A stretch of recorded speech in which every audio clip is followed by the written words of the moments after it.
Alright. Hopefully this all works right out of the box. Mm.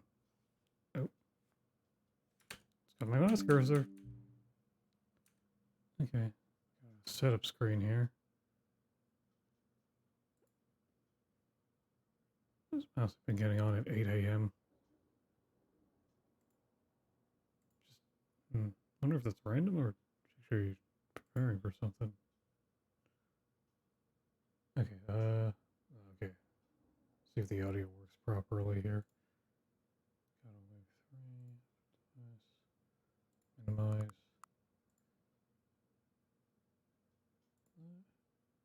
Oh my god. Did I not hit the thing? Christ. That is not the game I'm streaming. Okay. There it is. English. Speak English. I need to close my windows. Holy crap. Alright, it's definitely picking that up. Confirm. Have you played the Stanley Parable before? Yeah, I heard this affects, like, you need to actually get some, like, endings before the new stuff starts showing up, if I recall correctly. And if you answer yes to this, it happens sooner rather than later, which is good. Because, not as much as like the old content. I'm here for the new content. Alright, I'm gonna close my window 1 sec.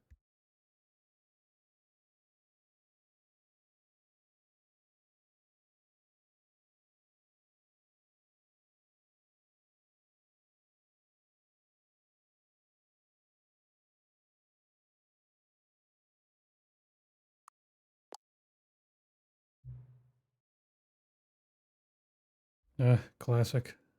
I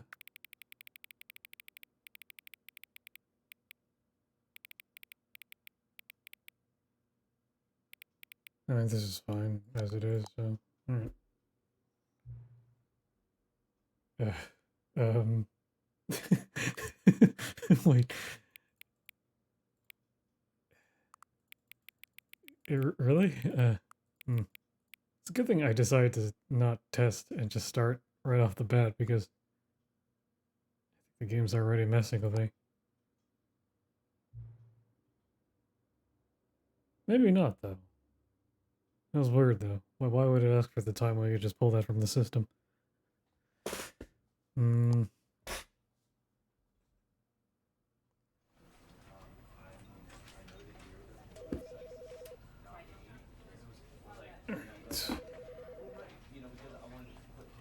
Oh, that's cool. Let's see here. Field of view. More, please. I cannot really test that actually in the game. I heard they actually switched to the Unity engine. Previous game used the Source engine, if I recall correctly.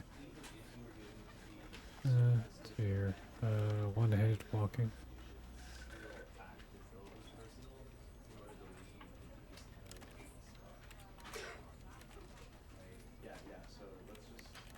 I'll just leave that where it is for now. Subtitles on, spouse size, that's all good. Translation labels. No, I'm good on that. VSync. I mean, it's not by default with borderless, I think. This all seems right. Yeah. Okay. Yeah, let's go.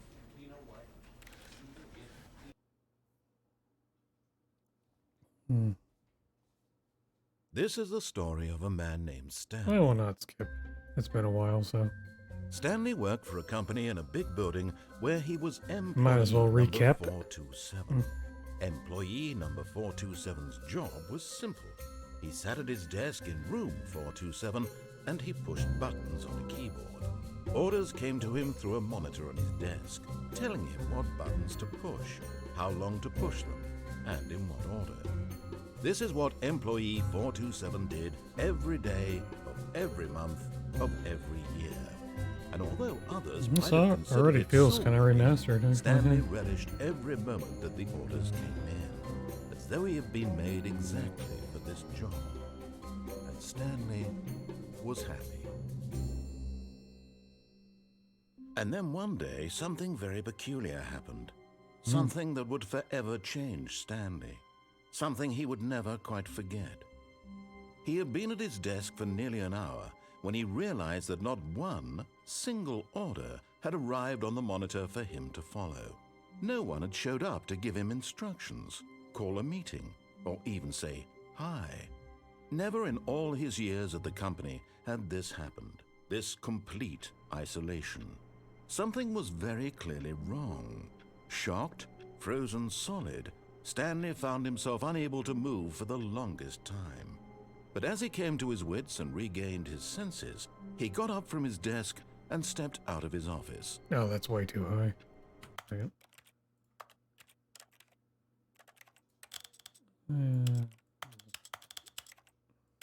What's 0? That still feels high. Yeah.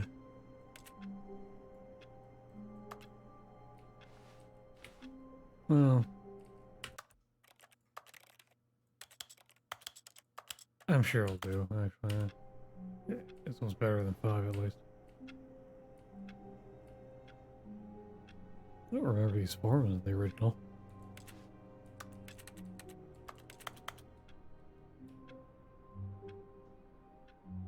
Wow. Like a bunch of little details that, oh, the infamous filing cabinets. What if I never leave the office, huh? There we go. Stanley simply couldn't handle the Right, pressure. that was one What of if them, he wasn't had it? to make a decision? What if a crucial outcome fell under his responsibility? He had never been trained for that. No. This couldn't go any way except badly. The thing to do now, Stanley thought to himself, is to wait. Nothing will hurt me. Nothing will break me. In here I can be happy forever. I will be happy. Stanley waited. Hours passed, then days. Had years gone by? He no longer had the ability to tell. But the one thing he knew for sure, beyond any doubt, was that if he waited long enough, the answers would come. Of course. Eventually, someday, they would arrive. Soon, very soon now, this will end. He will be spoken to. He will be told what to do. Now it's just a little bit closer. Now it's even closer. Here it comes.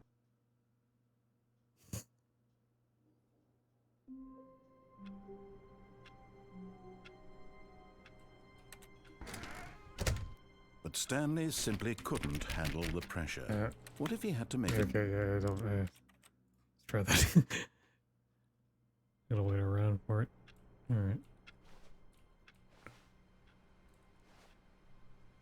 All of his co-workers were gone. What could it mean? Stanley decided to go to the meeting room. Perhaps he had simply missed a memo.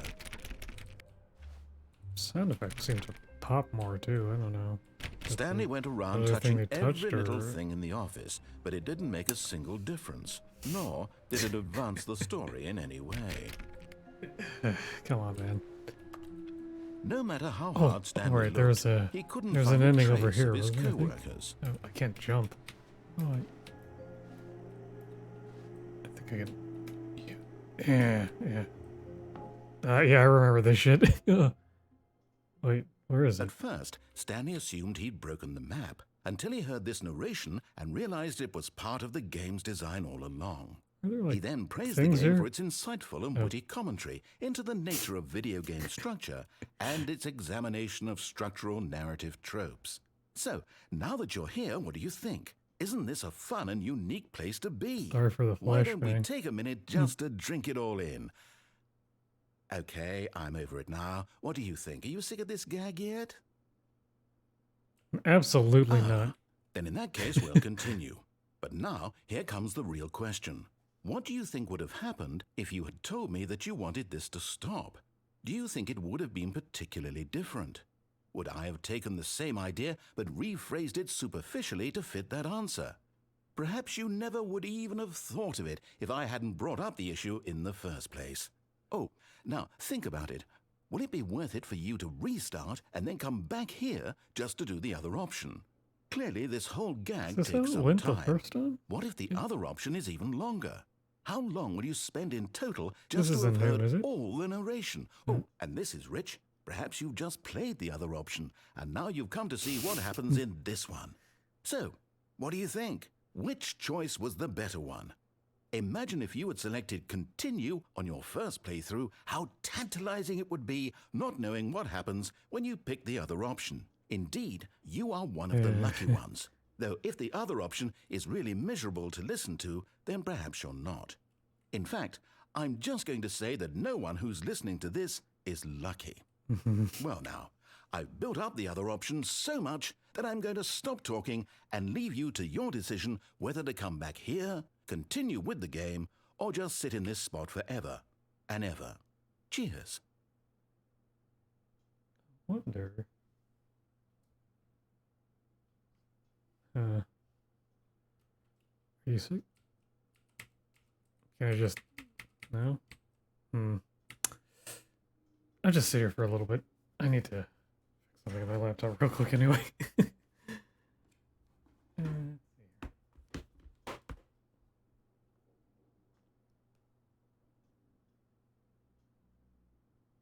Where's the stream delay? And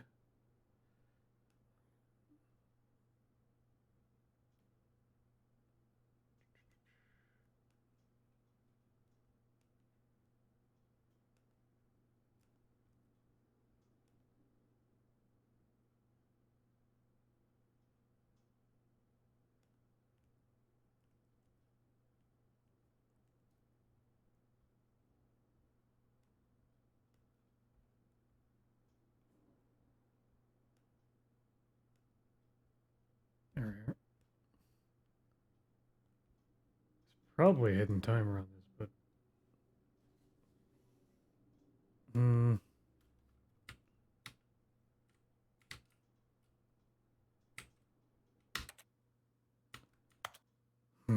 it's tempting to just restart.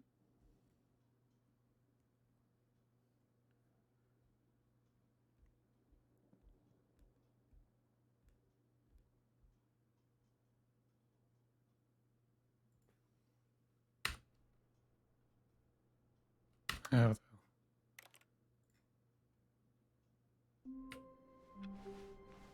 All of his co-workers were gone. What could it mean? Yep. Stanley decided to go to the meeting room. Perhaps You he can't jump. missed a memo. No matter how hard Stanley looked, he couldn't find a trace of his co-workers. There we go. There we are. At first, You know, I Stanley just assumed distinctly he'd broken recall the it map in the until first he game heard being this like a narration drop. and realized it was part of the game's design all along. Because it is. Yeah. He then praised the game for its insightful and witty commentary It is very into the witty. nature of video game Give me the structure choice again. and its examination of structural narrative tropes. So, now that you're here, what do you think? Isn't this a fun and unique place to be? Why don't we take a minute just to drink it all in? Okay, I'm over it now. What do you think? Are you sick of this gag yet? Yes. Well, I don't know how to say this politely, but you could literally just hit escape and restart the game any old time you want, like right now. You could have done it just then. Now would also be an appropriate time to quit. Any of these points and so many, many more, all of them are appropriate. I'm enjoying what seems to be an internal conflict going on where you are literally unable to act on your own desires to restart the game. So, just to push the envelope, I'm going to try and make this as miserable as possible What? and see how long you can maintain. There once was a man named Stanley, who people considered so manly. But the truth must be told, he was not very old and was quite particularly gangly. What Stanley liked most was buttons. He pushed them like some kind of glutton. He did it all day in a meaningful way. I remember But his brain this path, had but I long don't remember ceased if to this function. was how the ending went. Which is in the why original he's in game. this parable. and lives an existence quite terrible. And if you are not strong and keep playing along, you too will become quite unbearable. Yes. You too will become quite unbearable.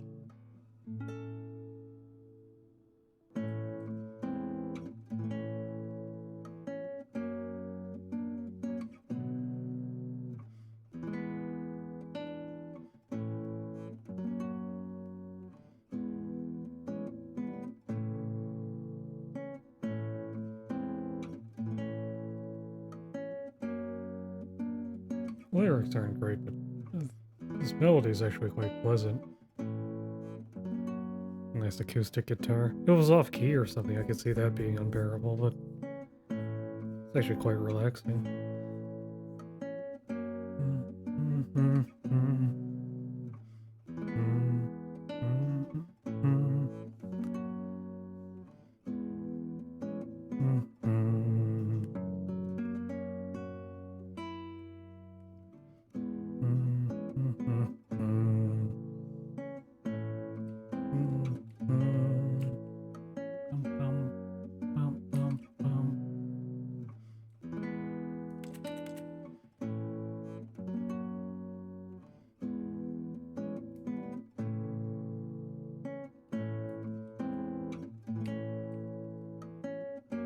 I guess next I'll just go for the do everything he tells you ending.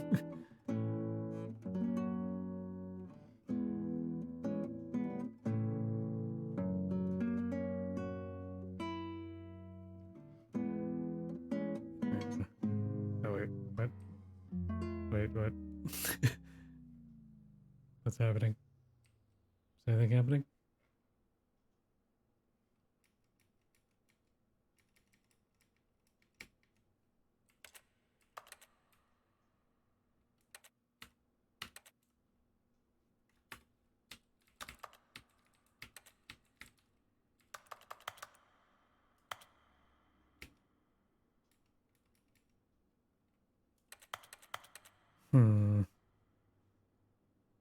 The music just stopped.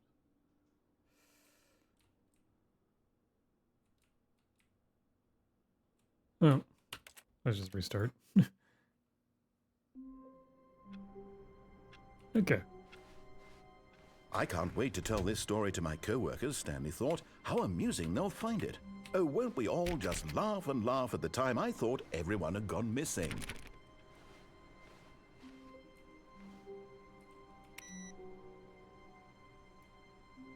I like work. I just hate my boss. I should actually re-download the original version, just see what's different. No matter how hard Stanley looked, he couldn't find a trace of his co-workers.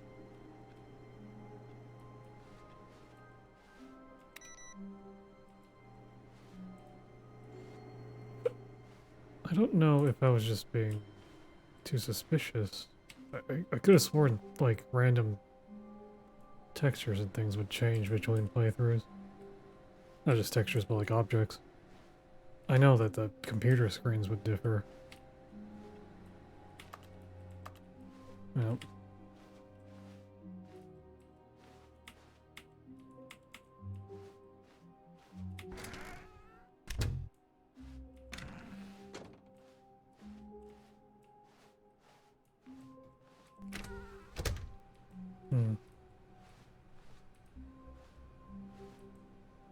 This game came out. Oh, a funny number. Stanley went around touching every little thing in the office, but it didn't make a single difference, nor did it advance the story in any way.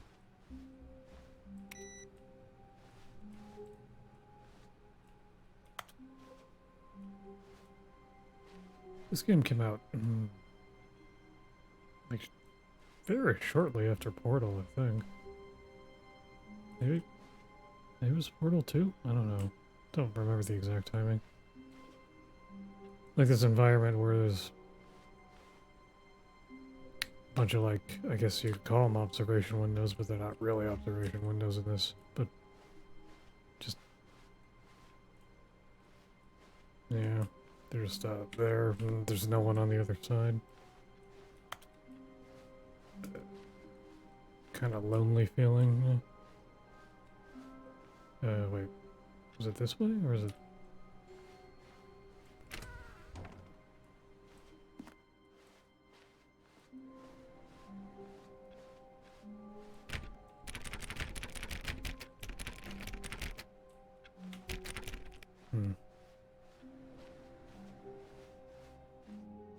Or we're spending a lot of time just trying every single door and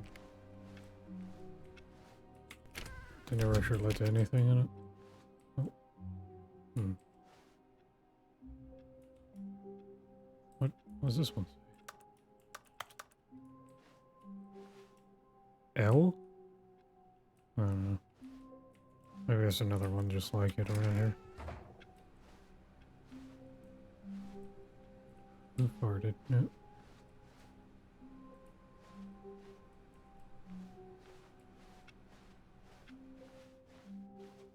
Textures seem more high resolution too. Well, probably because the game supports 4K now, I think. Is this it?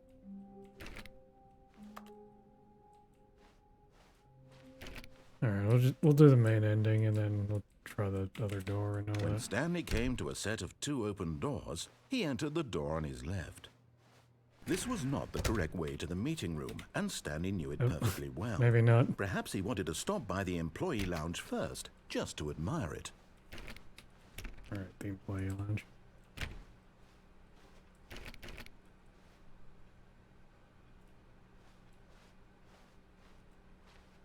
This office's layout is very weird. Ah, yes, truly a room worth admiring. It had really been worth the detour after all, just to spend a few moments here in this immaculate, beautifully constructed room. Stanley simply stood here, drinking it all in.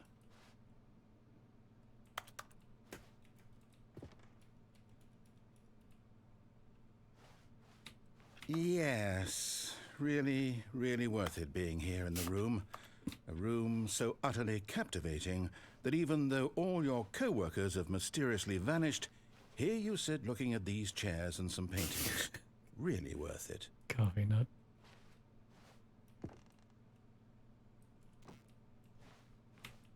At this point, Stanley's obsession with this room bordered on creepy and reflected poorly on his Ew, that's what overall it said. personality. It's possible that this is why everyone left.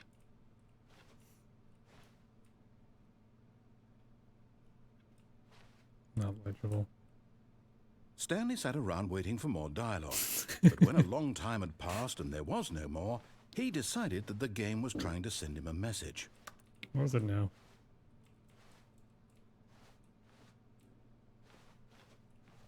I actually need to freshen my drink here. One sec.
Alrighty. Let's see if he gets angry if I wait any longer.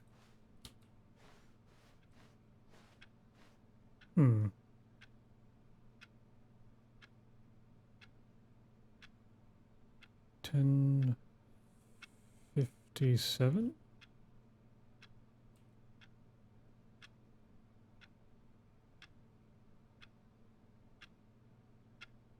Something clock quartz.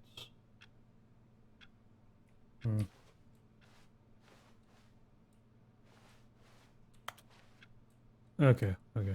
He wants to go. Let's go. But at last, he'd had enough of the amazing room and took the first open door on his left to get back to business.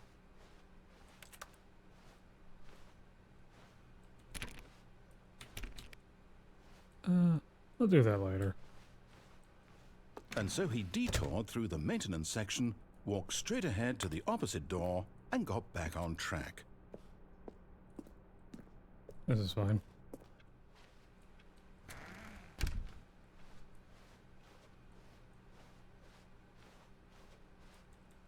Okay. Back on track.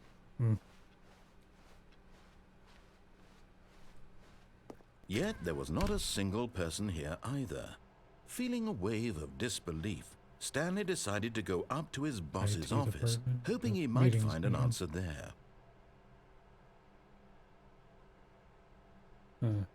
427, right? Wednesday.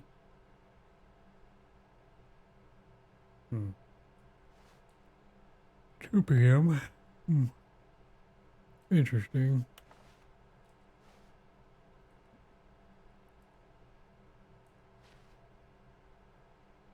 Papers are too synergized. Oh, I see. Push for funding for R&D of new coffee machine. Standardized graphs 40 times wide. Not cost efficient. Get Chris out of the broom closet. Synergize papers. Hire someone to synergize papers. Papers are too synergized. Fire paper guy.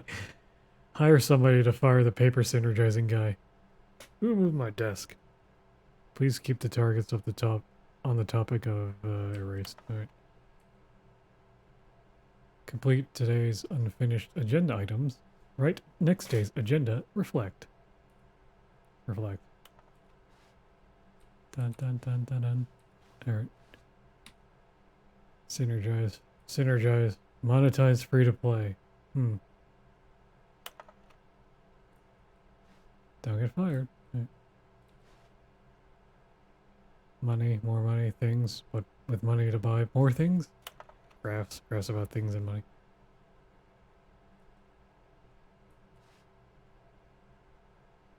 Death sport. What is it? Like, these are way more detailed. I don't remember them being this detailed. Like the original game was made for like in 720p or in terms of texture quality. Like everyone is unique. You most of all.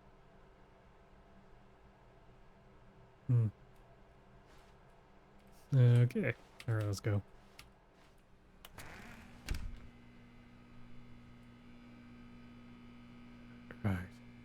Right. Stanley stepped into the broom closet, but there was nothing here, so he turned around and got back on track.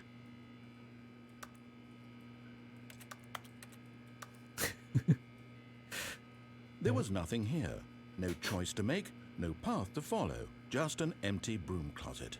No reason to still be here. A lot of junk in this broom closet. Tubing. It was baffling that Stanley was still just sitting in the broom closet. He wasn't even doing anything. At least if there was something to interact with, he'd be justified in some way. Duct As tape. it is, he's literally just standing there doing sweet twine? FA. Sweet FA. Are you really still in the broom closet? Standing around doing nothing? Why? Please offer me some explanation here. I'm genuinely confused.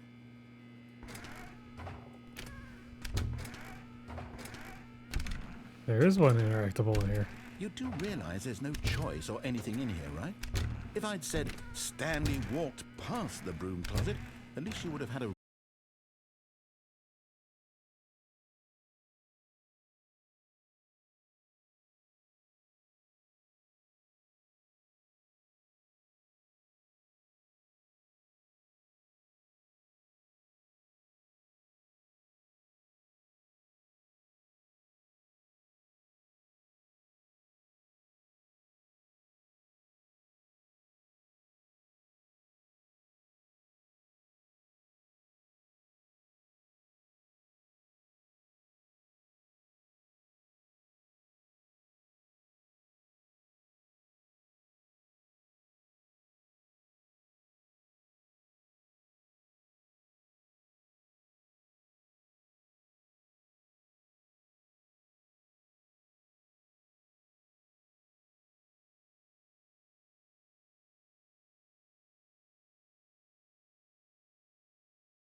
How long ago did I send that?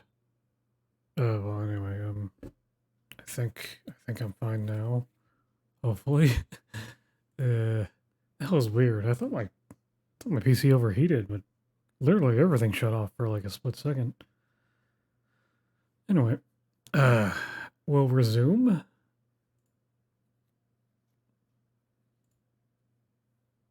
Right now.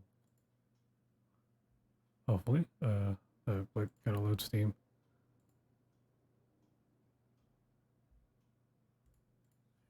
Close that.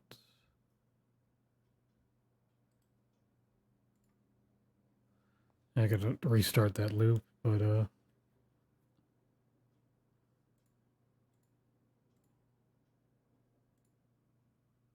hopefully I'm good to go though. Right.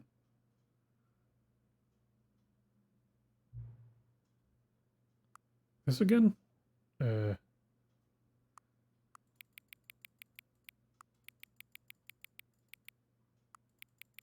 I go back, it's gonna. Yeah, no, it's faster to. Can I just type? No, I can't type it in. Alright. Hang on, what?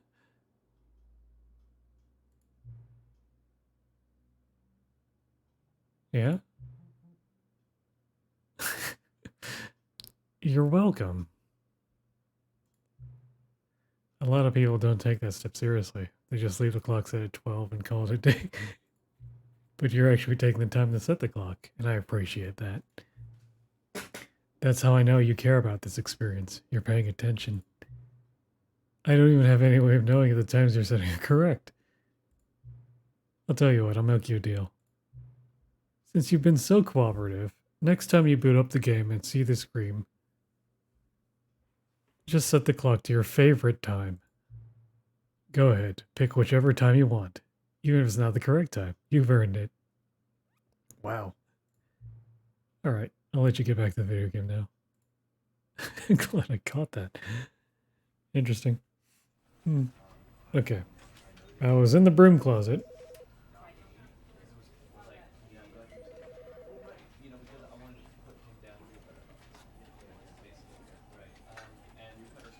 Alright.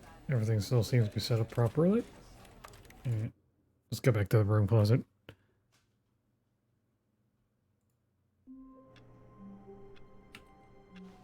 Welcome back. All of his co-workers were gone.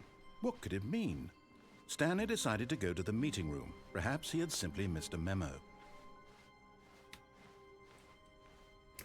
I'm in a rush because, yeah. When Stanley came to a set of 2 open doors, he entered the door on his left.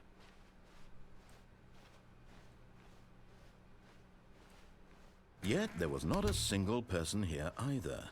Feeling a wave of disbelief, Stanley decided to go up. Stanley stepped into the broom closet, but there was nothing here, so he turned around and got back on track. Definitely back on track now.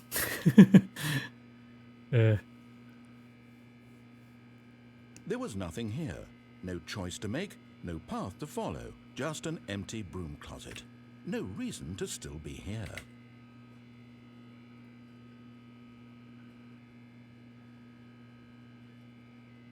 It was baffling that Stanley was still just sitting in the broom closet. He wasn't even doing anything. At least if there was something to interact with, he'd be justified in some way. As it is, he's literally just standing there doing sweet FA.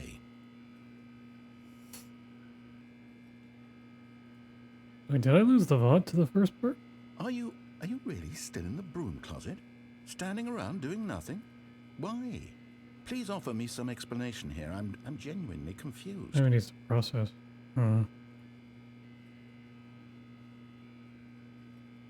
That's a little weird. You do realize Does there's seem no like I choice lost or it. anything in here, right? If I'd said Stanley walked past the broom closet, at least you would have had a reason for exploring it to find out. But it didn't even occur to me because literally this closet is of absolutely no significance to the story whatsoever. I never would have thought to mention it.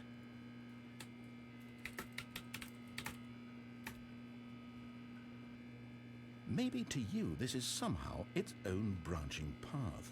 Maybe when you go talk about this with your friend, you'll say, "Oh, did you get the broom closet ending? The broom closet ending was my favorite." I hope your friends find this concerning.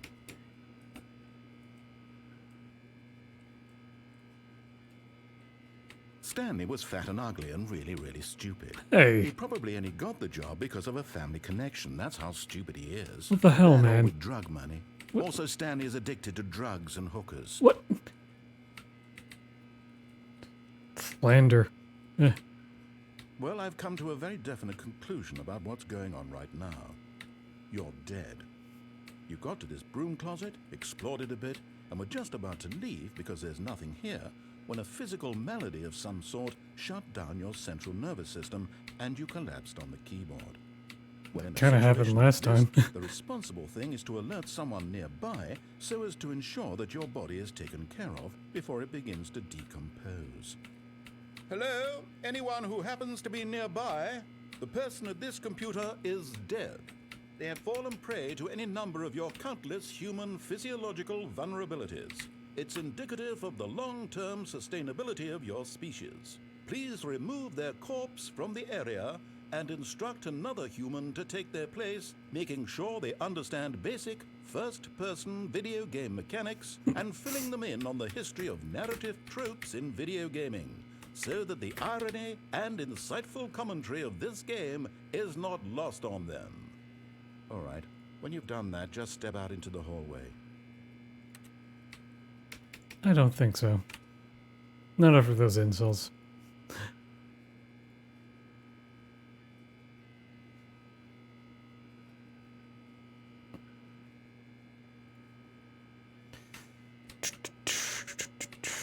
Oh, I didn't lose the VOD. I just forgot that I started the stream with the previous stream title, so I was looking for a thing that wasn't there. It was in plain sight right in front of me. I just... whatever. Can't wait to get that broom closet ending. You know, I don't even remember if there was an actual broom in the original broom closet.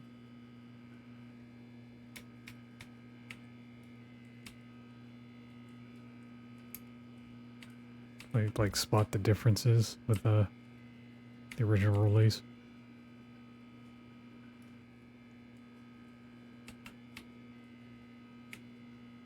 Actually, are there like fine grained?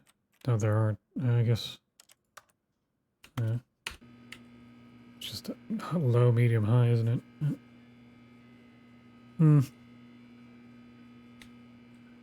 Should have used one of these before. Looking in a convenience store. That was a long time ago, though.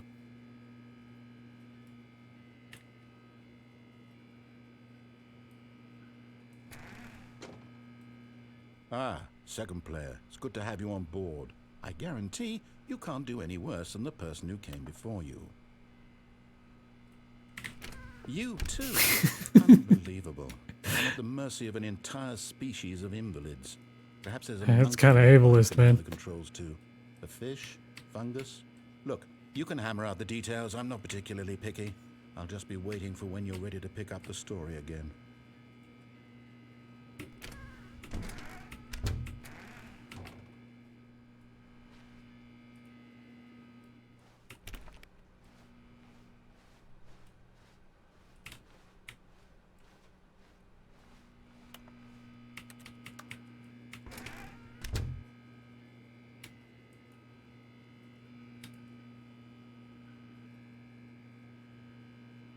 Okay, that's enough of that. Alright.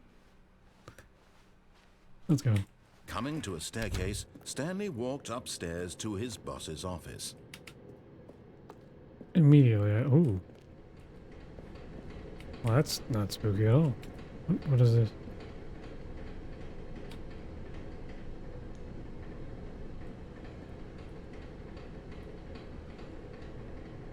I can't read that at all.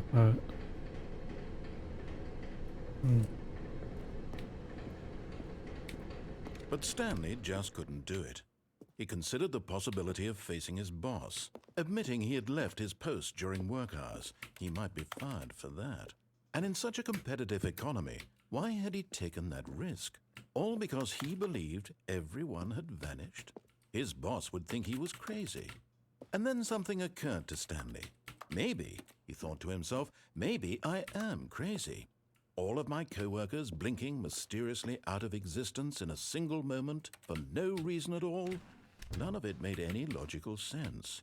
And as Stanley pondered this, he began to make other strange observations. For example, why couldn't he see his feet when he looked down? Why did doors close automatically behind him wherever he went? And for that matter, these rooms were starting to look pretty familiar. Were they simply repeating? No, Stanley said to himself, this is all too strange. This can't be real. And at last, he came to the conclusion that had been on the tip of his tongue. He just hadn't found the words for it. "I'm dreaming!" he yelled. "This is all a dream." Oh, what a relief Stanley felt to have finally found an answer, an explanation. His co-workers weren't actually gone. He wasn't going to lose his job. He wasn't crazy after all. And he thought to himself, I suppose I'll wake up soon. I'll have to go back to my boring real-life job pushing buttons. I may as well enjoy this while I'm still lucid. So, he imagined himself flying and began to gently float above the ground. Then he imagined himself soaring through space on a magical starfield, and it too appeared. It was so much fun, and Stanley marveled that he had still not woken up. How was he remaining so lucid? And then perhaps the strangest question of them all entered Stanley's head. One he was amazed he hadn't asked himself sooner. Why is there a voice in my head dictating everything that I'm doing and thinking? Now the voice was describing itself being considered by Stanley, who found it particularly strange. I'm dreaming about a voice describing me, thinking about how it's describing my thoughts, he thought. And while he thought it all very odd, there was an and wondered if ABGM this last voice time. spoke to all people in their dreams, the truth was that, of course, this was not a dream. How could it be?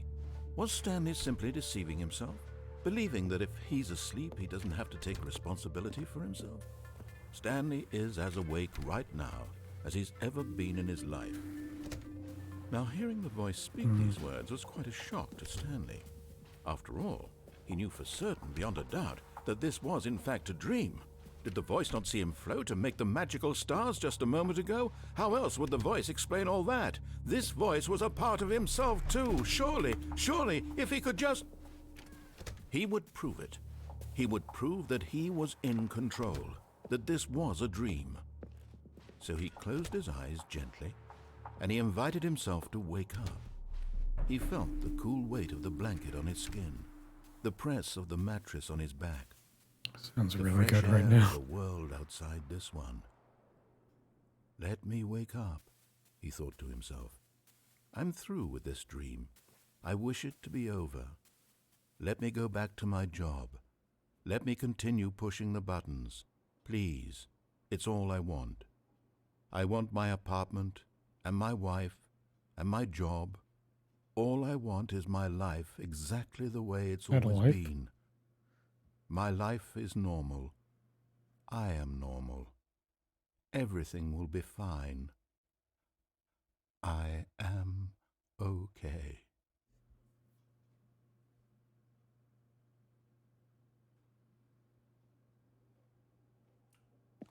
Stanley began screaming. Please, someone, wake me up. My name is Stanley. I have a boss. I have an office. I am real. Please, just someone tell me I am real. I must be real. I must be. Can anyone hear my voice? Who am I? Screaming. Who am I? And everything went black.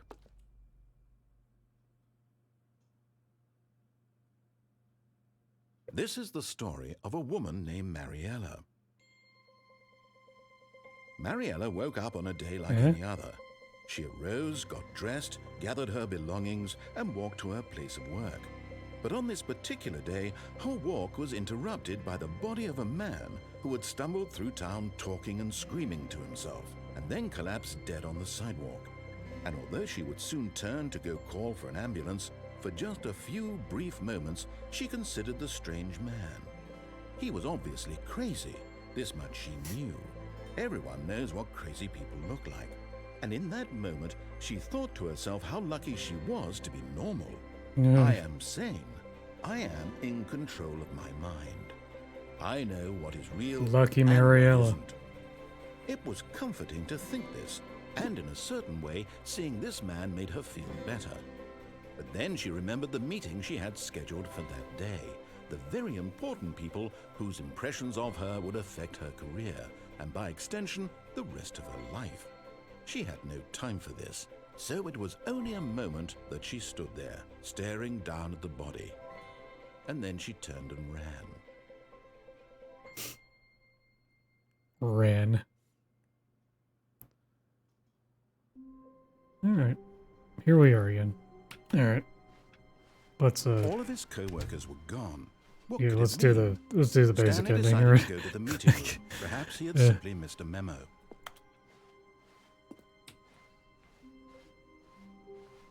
When Stanley came to a set of 2 open doors, He entered the door on on his left. Alright.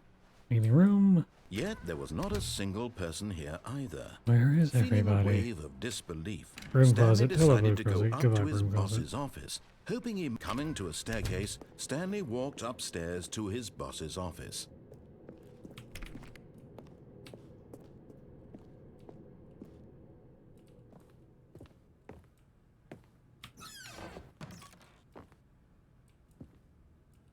I've got the feeling money's for stealing, but not yours, of course. So, that's a lovely purse. Oh, say, that's... Say? I don't know, the handwriting's not great. Extreme bathrooms.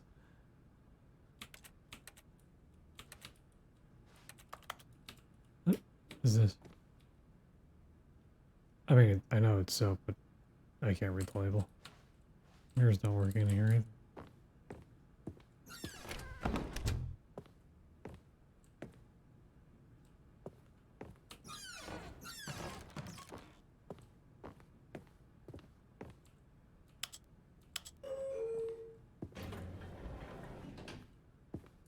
Huh? Huh.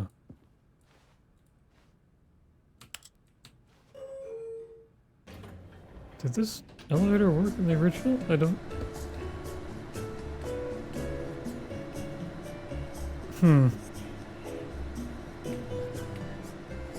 This feels new. I don't...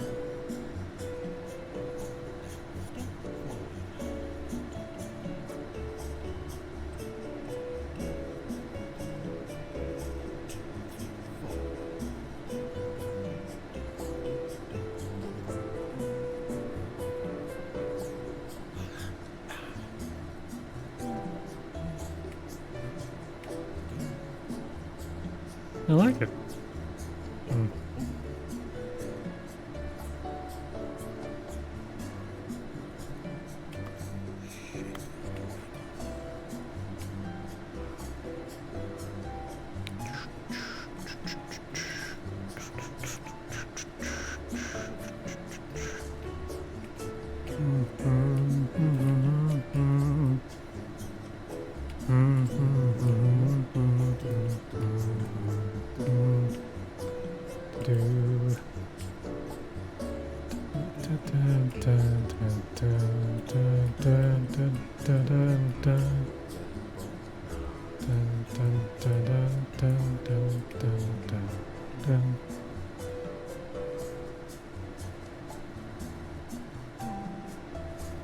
That's a very long elevator ride.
Oh, then.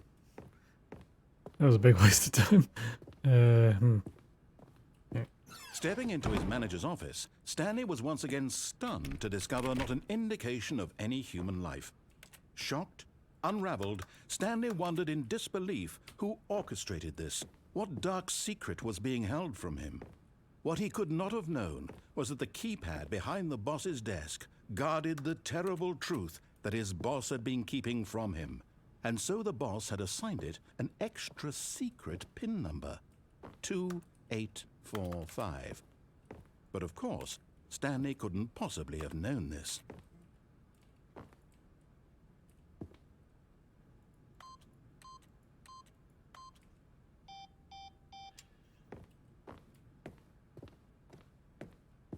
Stanley just sat around twiddling his thumbs. Trying to input anything on the device was useless, since he could never possibly know that the combination was 2845. No, not at all. So he just sat there. 2845.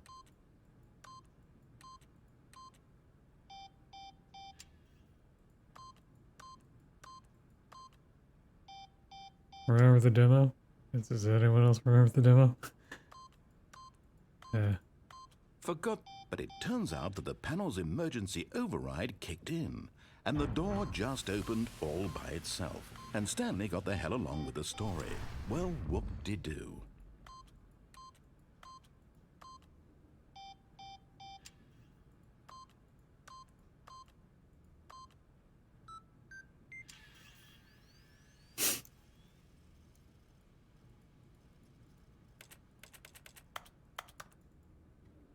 Okay.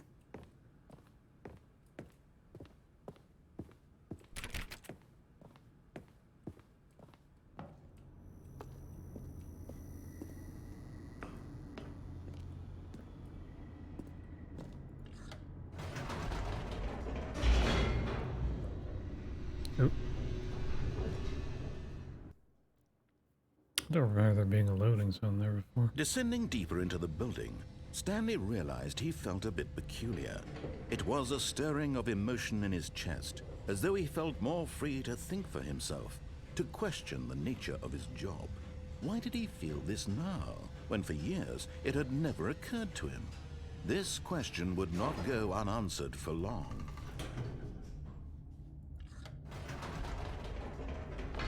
Whoops. Nope. Never mind. Stanley actually got back into the elevator and went back up. Silly me. Why did Stanley do that when he knew that it would just lead back to his boss's office? Well, that's a great question. I just can't wait to find out.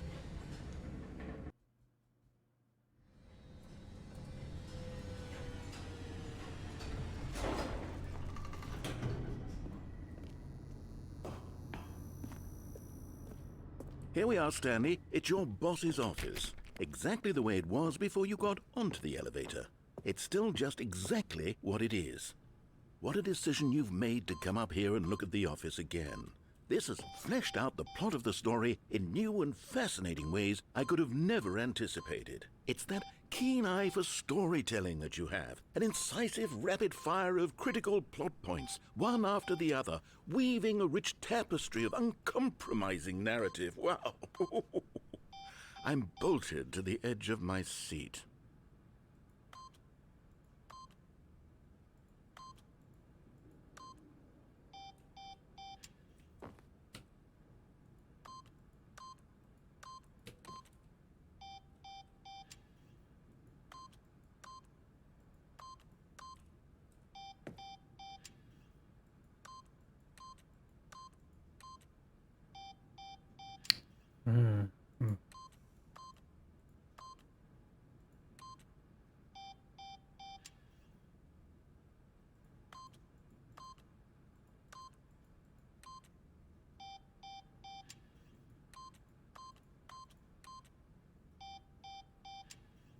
Wait, wasn't that?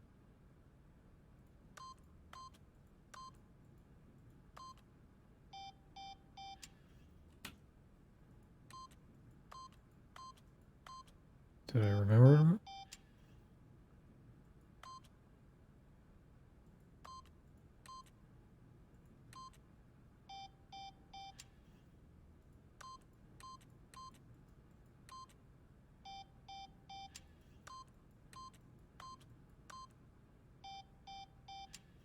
But...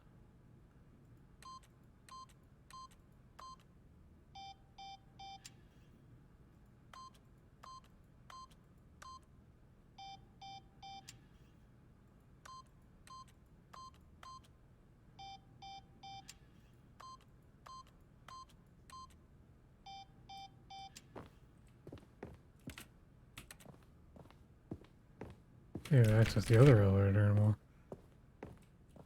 Okay.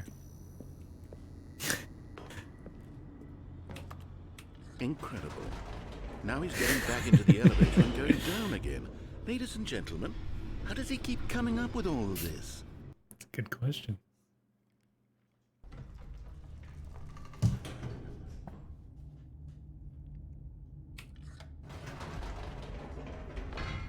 Did you think we were going to go forward down the spooky corridor? No. It's time once again to go back up in the elevator. I can't even begin to grapple with what might be up there. Is it the boss's office again? Or what if it's the boss's office this time? The suspense is killing me.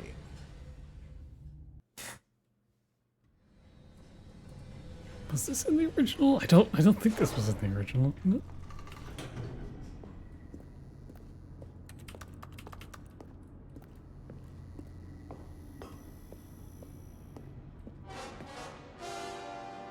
Oh my god. It's the boss's office. This absolutely changes everything for me. Give me a timeout here for a minute while I process this. What?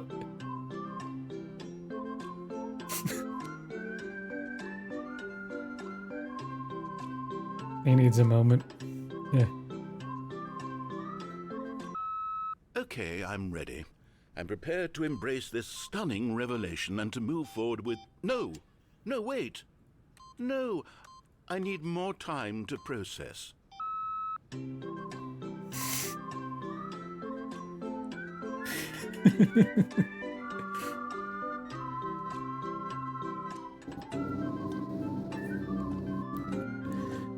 Amazing.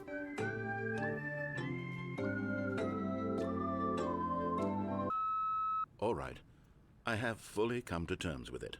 I have made space in my worldview for this astonishing new reality. As before, I turn to your expert eye for gripping narrative, Master Stanley.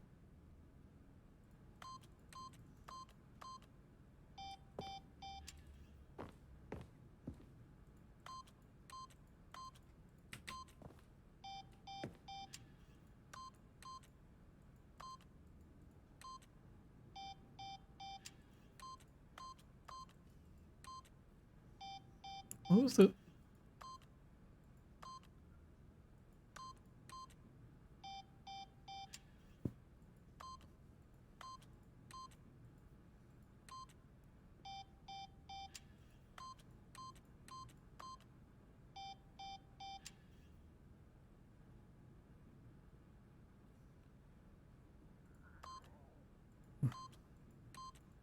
whatever. Alright, back down.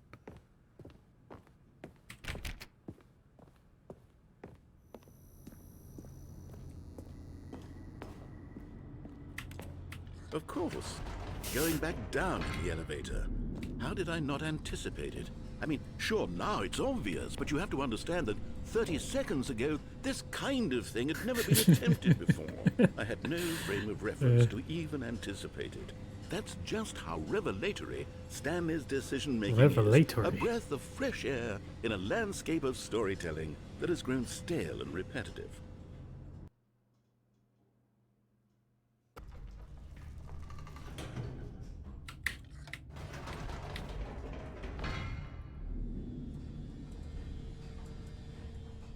I think he's done. Alright. You know what? I've just thought of something. Hold on, let's stop for a moment. Don't you realize? It's the anticipation, Stanley. You and I, we have no way of knowing what will be at the top of this elevator. Oh my but god. The suspense, the agony of waiting and anticipating and having to guess, that's the real thrill. Oh, I simply don't want to let that feeling go. It's so precious, so fleeting. Why don't we take this elevator ride nice and slow? There we go. Isn't this so much more exciting? Just You know, watched a Stanley, video about it slow seems like motion. nowadays the only thing that audiences want is to be shocked as loudly and frequently as possible. They want big, explosive moments flung right in their faces from the very moment that things get started. But where's the tension? Where's the trust in the audience to build a slow and nuanced appreciation for the story, the characters? Why aren't we given time to imagine the surprises, to have to think and to anticipate, and then to marvel at the eventual reveal? This is storytelling, Stanley. What you and I are doing right now. This is the most exciting narrative to be developed in years, and it's really all because of you. You're the one who took this bold step of revisiting the exact same locations over and over. Truly, I mean it. This is unique and different. It's not like anything else out there. You see, I want stories that surprise me, Stanley. The backtracking is want to part of have a to lot of think. games. I want to be engaged and not pandered to. We're being fed such unimaginative drivel all the time, and we all know it, which is why we're so starved for content that makes us feel sharp and vital and alive. That's why people like you so much, Stanley. Because you're not afraid to spit in the face of tradition. You're a role model, you know? People look up to you. Which is why, oh, I didn't know when to spring this on you, but, well, I've gathered a little press conference for you so that you can talk about your work and your storytelling and your life. Yes, I know you're not much for the public eye, but I thought it would especially mean a lot to the people who have been following you from the beginning. They really look up to you, Stanley. I don't know if you realize the Glad someone's impact you have on appreciating them. me now. This is the kind of gesture that might leave a tremendous impact on them for the better. Oh good, we're here.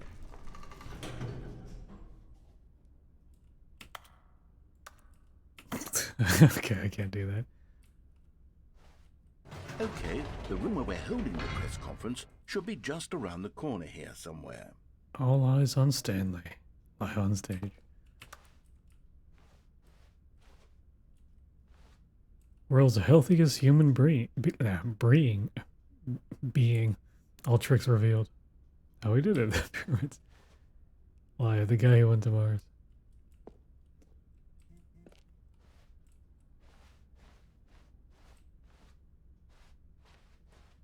This is definitely all new.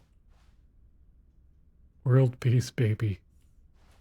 Ah, yes, here it is, just through this door. The man, the process, the myth, the legend, the parable.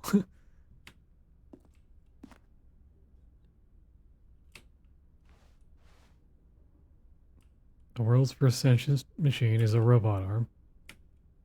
It seems possible.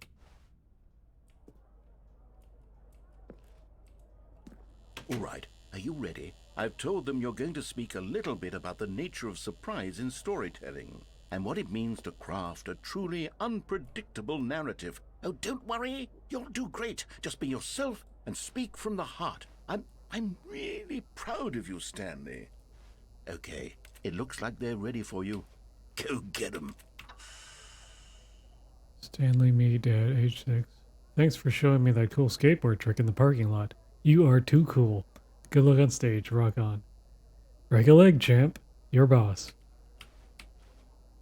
Why are there two of them up here? I love the way you ride elevators. No one tells stories the way you do. Go get 'em, Tiger. Stanley, my true love for you grows every day. You make me feel alive. Your wife. From the apartment building. Wait. What is it? Wait, is that what this is? Apartment. Oh, from the apartment ending. Yeah, no, I don't think so. I'm out. No, I can't. I'm getting railroaded. Ah.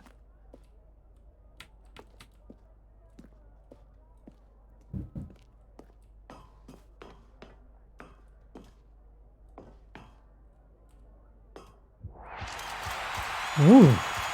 Wow.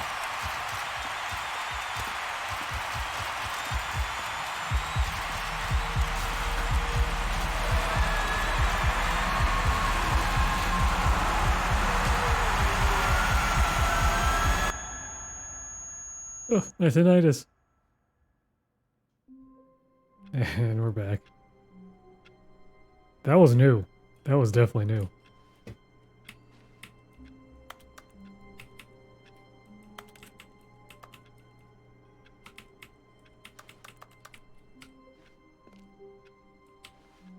All of his co-workers were gone.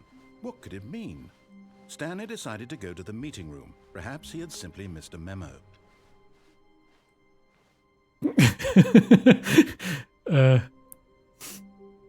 Well then. That's convenient. Jesus Christ. Screenshotting that.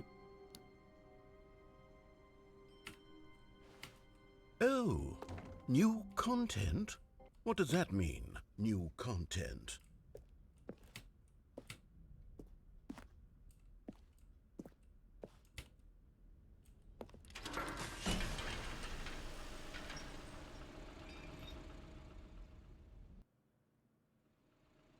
There are way more loading zones.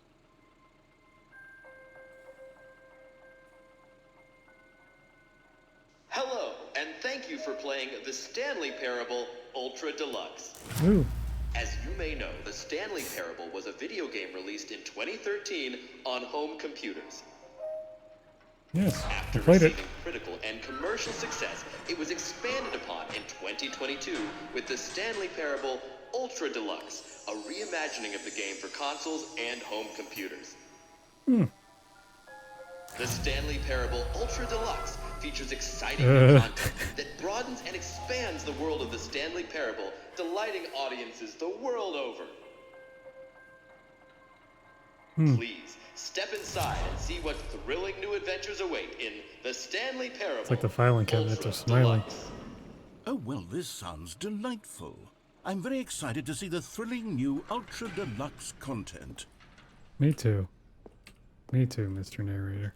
Okay, so far it's an elevator. Nothing special yet, but I'm sure it's just the beginning of a mesmerizing adventure.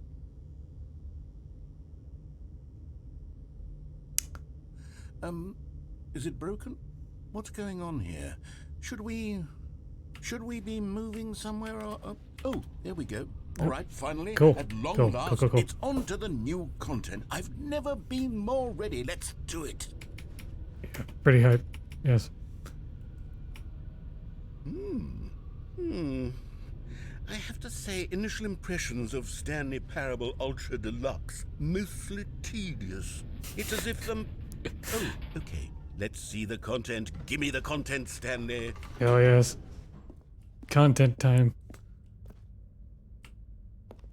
All right. The jump All right, circle. let's see. It's the jump circle.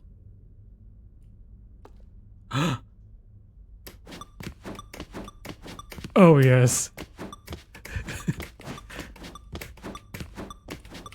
It's like when they added jumps to Elden Ring.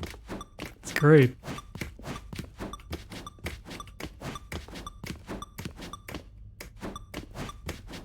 I don't want to run out.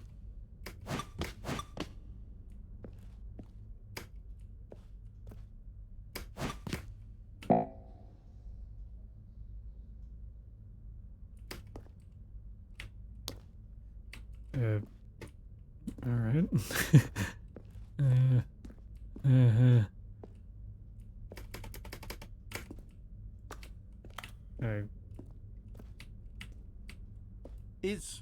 Is that it? Surely that's not all the new content. There has to be something else, right? Hopefully,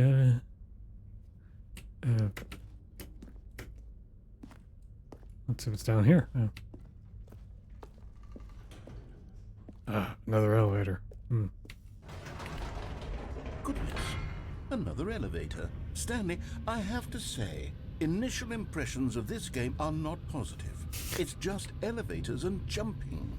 Is this what passes for exciting new content?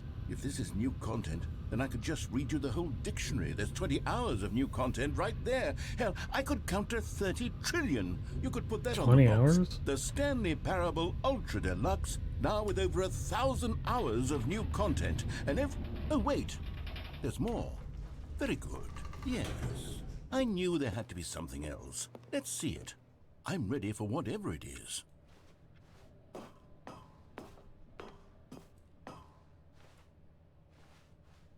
That's it? Oh, you've got to be kidding me. You see, Stanley? This is what happens when greedy video game developers with no respect for their fan base rush a cheap expansion to market for no reason other than to make an easy dollar. And don't get me started on the level of craftsmanship that's gone into it. In fact, I'm looking right now at the game's achievements, and it's hard to believe one of them actually says, "Test achievement, please ignore." What quality assurance department signed off on this? I'm infuriated and I'm offended, and I intend to find these people on Twitter and hold them personally accountable. It's my fault, Stanley. I built up too much anticipation around the new content, I'm afraid. It could never have lived up to such expectations. If you're still with me, why don't we just reset the game, and we'll try to get back to what the Stanley Parable is really about. No frills, no gimmicks. I missed the Just you jump and me circle. having a great time together like always. What do you say, friend? Here we go again. What? What? What is...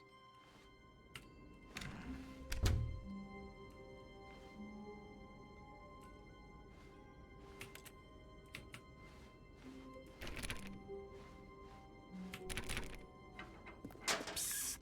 Stanley! Come over here! In the vent!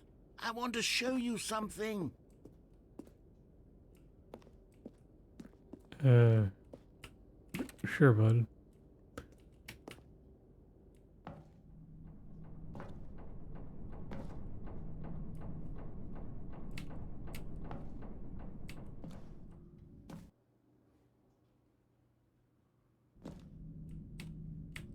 Okay, you remember how cheap and unsatisfying the new Ultra Deluxe content turned out to be? Well, it got me thinking about the past, and how much better the Stanley Parable used to be. So I made something special and tucked it away here where the game's developers won't find it. Just our little secret. Take a look. Ooh. Oh. I call it the Memory Zone. It's where I've been storing all my favorite memories so I can relive the peak experiences of my life whenever I want. It's a little sad. Experiences like the launch of the Stanley Parable on PC.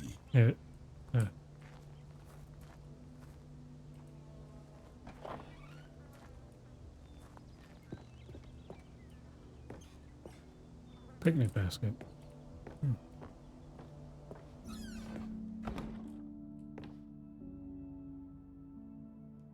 Like the sepia tone, it really, You see, Stanley, doesn't the Memory Zone remind you of how wonderful Stanley Parable was before it was sullied with a cheap re-release? Remember back in October of 2013, when the game originally launched? Back then, video games had integrity. Back then, all oh my god. waste.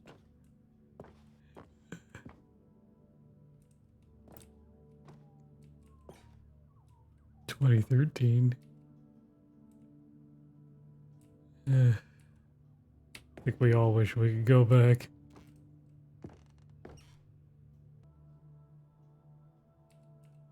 The original remake.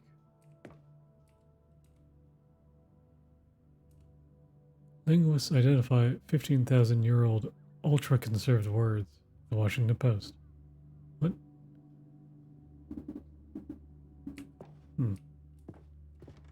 In loving memory. Good times. This guy reminds me of a VR chat world. Audience Award. 2014 Independent Games Festival. God.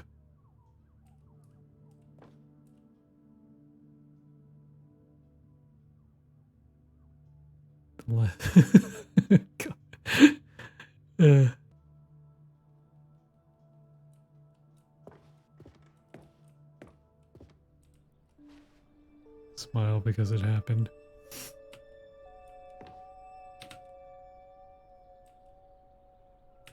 The frame dollar.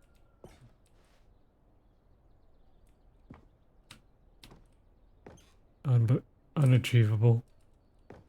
Go outside.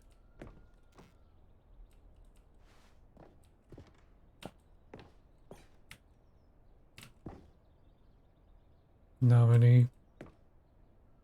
Debut game. Game innovation. Story.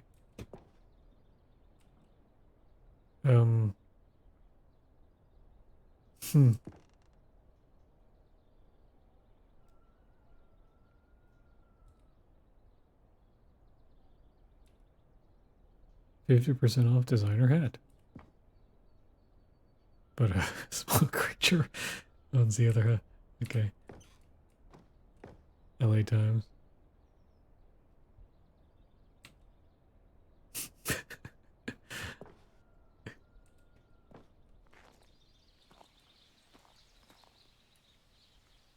Little Stanley. Loving memory.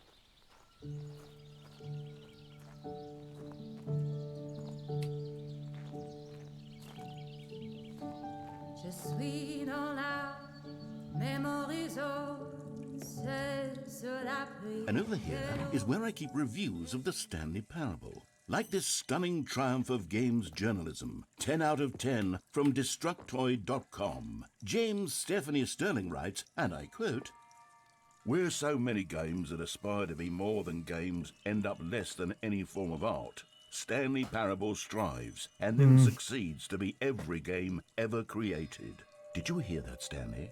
Every game ever created. That's how grand and all-encompassing the original Stanley Parable was. It was literally every game ever created. It was Skyrim, it was Persona 3, it was all of them, and now it's nothing. It's no games at all. It isn't even the Stanley Parable anymore. It's just a husk now. A lifeless husk with an hour of new elevator content.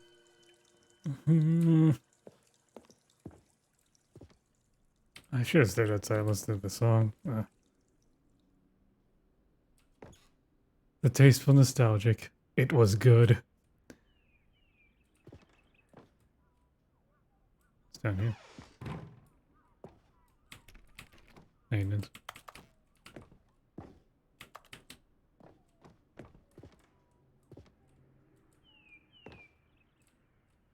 The buttons.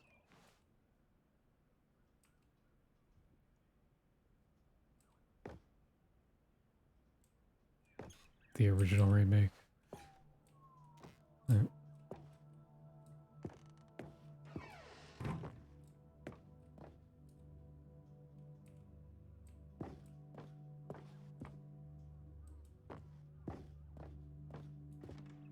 Here's another moving passage, this time from GameSpot.com.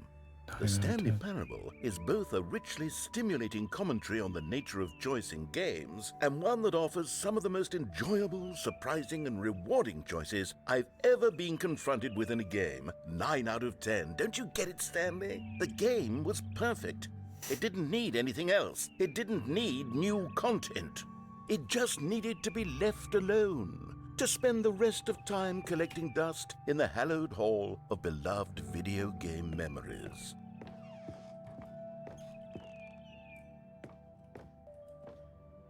Repeatable carpet textures. Royalty-free designs.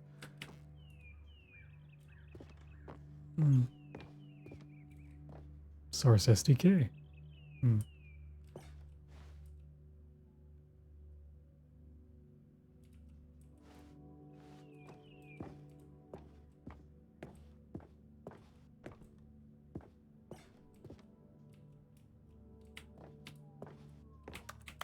How do I get around these boxes?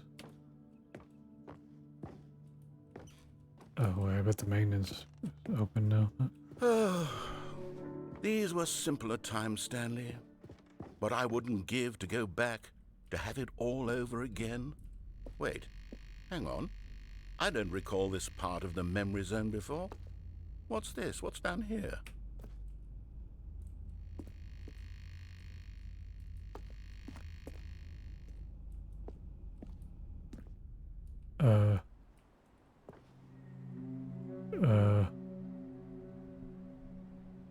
What is... Oh no. Oh God, no. Stanley, it's a collection of reviews from Steam. Oh no. Online Oh video no. game distributor. I haven't looked at these in years.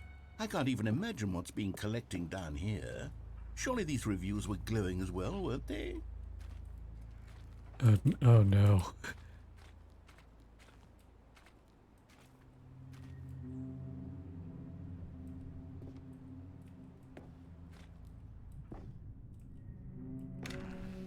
Honestly, I could not be bothered to play this game to full completion. The narrator is obnoxious and unfunny, with his humor and dialogue proving to be more irritating than entertaining. Unfunny!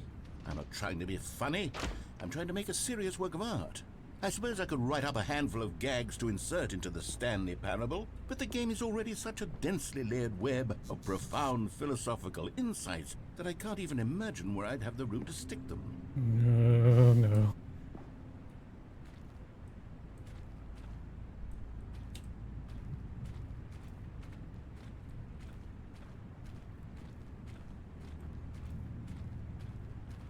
What would the ending for this route even be?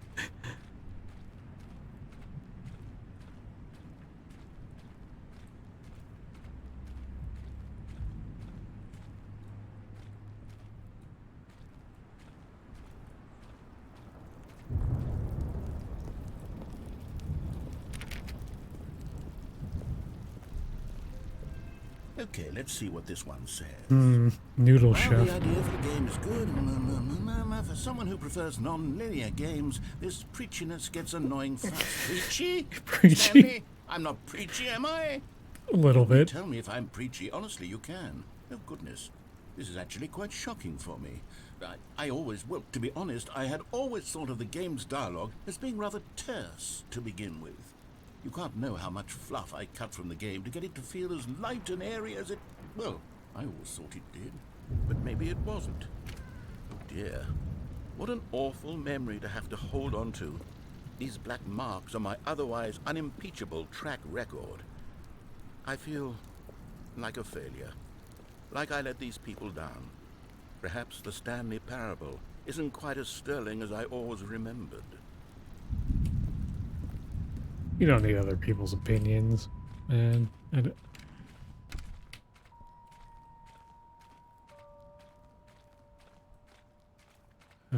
Here we go.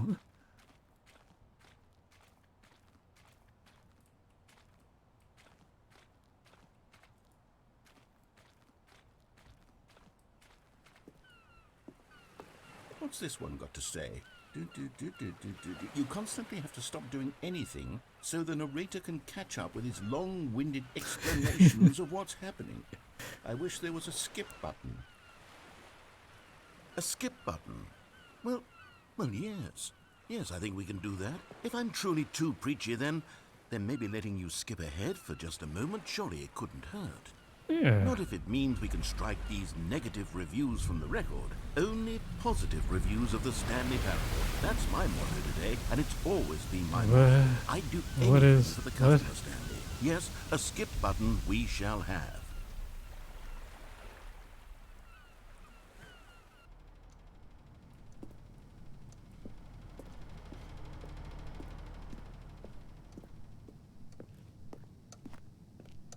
Wow. Is this the end of the route? And here it is. Go ahead and give it a shot. I'll pop you forward in time so that the second my incessant droning starts to bore you, with Doesn't just bore the me, push though. of a button, you'll have zipped right past it. It's what the players have been asking for, and I'm very proud to have delivered. No more listening to me rambling on and on and on. But I like listening to you The ramble Stanley on. Parable is a game for the people. And if the people want silence, then by goodness, that's what they're going to get. Well, don't sit around waiting for me to shut up. Go ahead and make me shut up. Here, we'll pretend that I've just begun an interminable monologue, and it goes something like this. the story and the choices, or what have you, and therefore by becoming it is, so on and so forth, until voice he's doing. inevitably we all until the end of time, at which time everything all at once. So now you see, blah blah blah blah blah blah blah blah blah blah blah blah blah blah blah. We've eaten too much and it can't be just yet. No, until 245. That the logic Getting of a little elimination annoyed by working this, actually. backwards, the deduction therefore becomes impossible to manufacture. It went on for nearly 10,000 years, until just yesterday, here and there, forward and back, and never a moment before lunchtime. It can't be. It's the only thing there is. How many billions left until so much more than forever ago? Which is why I say, the story and the choices. Oh, or it's just what have looping. you, and Is it therefore just gonna by loop? becoming it is, so on and so forth, until inevitably we all until the end of Don't have any time, choice at now, which do I? time Huh. everything all at once. So now you see, blah blah blah blah blah blah blah blah. Okay, blah, okay. blah, blah, blah, Here we go. blah, blah, blah.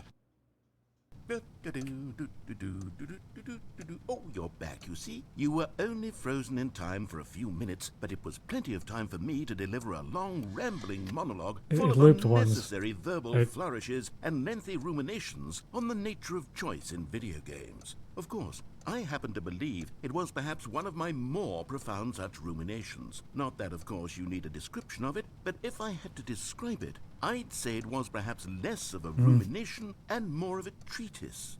Or maybe a manifesto. I like the word Look, manifesto. I'll outline it for you very briefly, and you can tell me what you think. Okay, so my theory is that any choice hear it. you've ever made is simply a series of choices made by the person who you are, or were, or will be at the time of having made said choice. That is Okay. to say, if by articulating a choice you've already made, you bring that choice into being, then by making no choice and saying nothing, are you not simply erecting in the sanctuary of time a monument to every person you've ever been, making every choice to which you've ever given your great gift of mortal and yet timeless thought? Or rather, do all of the choices you've ever made, in fact, make you more not this kind of person, and in fact do the very opposite? You see, it could in fact be both of these things at once. That you are both making choices and not making choices, and that they are both affecting you and not affecting you at the same time by virtue of the fact that you both are and are not making them.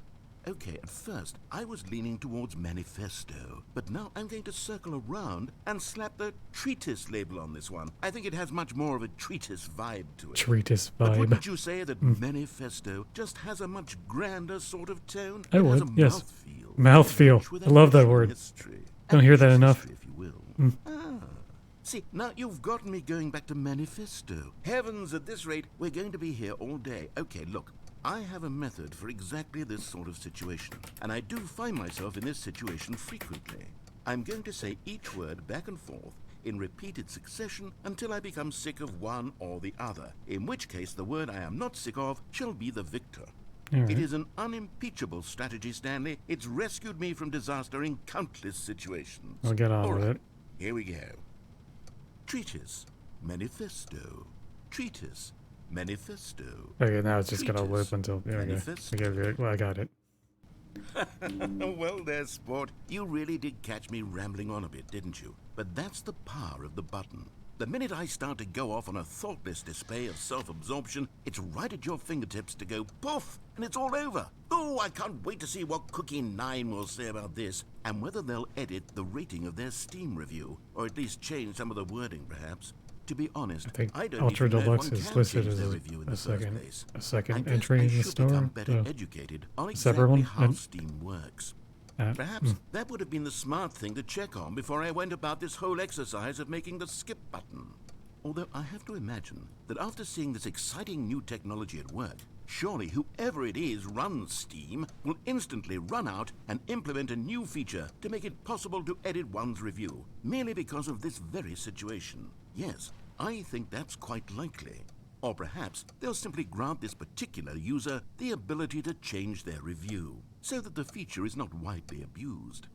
Look, I would even be okay with Steam altering this particular review so that it reads as something more... Okay, welcome back, Stanley. Now, I should say that the amount of time the button has been skipping through is becoming longer and longer. That last one was, well, I want to say maybe 30, 45 minutes? It's not unendurable by any means, but it's, well, there's really only so much I can ramble on to myself the about. box I know it? it's shocking, isn't it? But at any rate, Oh, I yeah, do it did. suggest that we not press the button again. I think the skip button has been aptly demonstrated, and we can say, Stanley, please don't push the button again. It's been 12 hours. What? You've just been frozen there. I don't know why the skips are getting longer, but they're really, truly getting longer, and my God, there's no way out of the room. Stanley, the door is gone. It's completely gone. I've looked at it from every angle. I've checked every one of those walls 1,000 times. And there's no door, Stanley. There's no door. There's just you and the button. And if you keep pressing it, I have no idea what will happen. Nothing else to do in here. I have no idea how long I'll be made to sit here. And more than anything else, I don't know how to stop you from pressing the button again. I can't control anything in this room, Stanley. I can't touch it. And I have to believe, I have to know that sooner or later, no matter how much I plead with you, you're going to press the button again. Why would you? I've been thinking and thinking, and I don't know what I can do to convince you otherwise. Oh my God. And it's all because of those reviews. Those reviews that I couldn't get out of my head. I just couldn't ignore the negative feedback. Yeah, it does get kind of stuck in your head, doesn't it? To fix the problem. Why did Cookie Nine's opinion matter so much to me? I've never even met Cookie Nine. I have no idea. I wasn't even looking at the names. Would it ever really matter? But here I am. I'm fixating on every tiny negative thing that anyone ever says about me. The merest mention of one of my imperfections, and I become as impetulant as a child. Wild and impulsive. I can't help myself. I can't stop myself from lashing out with a vengeful fury to alter and to change and to break anything unbroken, if only it pleases this one person who made a single negative comment. What does such an impulse serve? For whose benefit is this? And here I am now, stuck in a room, waiting for you to press this button, and to become frozen in time, knowing that you're going to do it, and that I'm going to be stuck all alone, and that I had the power to prevent it all from happening, if only I'd held my tongue. It's all out of my control now. Just you.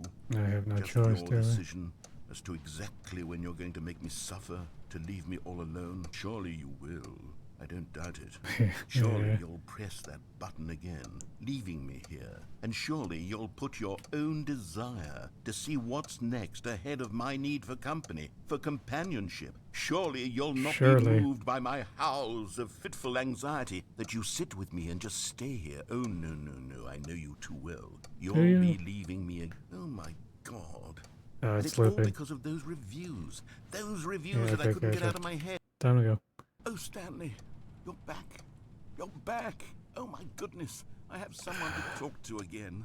Stanley, I think it's been a week. Or 2 weeks. I've been sitting here all that time. Just sitting here. Plant is with a single person to speak with. And you'd think that that's just how it's always been, right? Me talking and you saying nothing.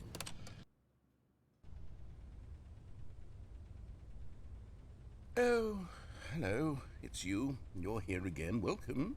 I have had time to think about you and about us and about everything we've been through. I've had so much time. I stopped keeping track after a year. Have you ever sat down in one place and not moved for one entire year? Let me describe it for you. To begin with, there is only regret. Just make it stop.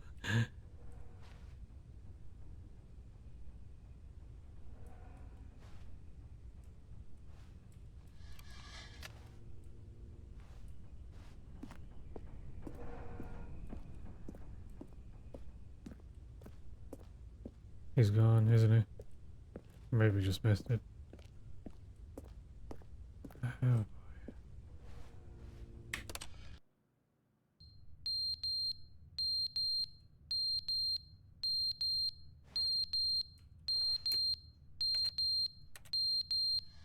I can't do anything about that.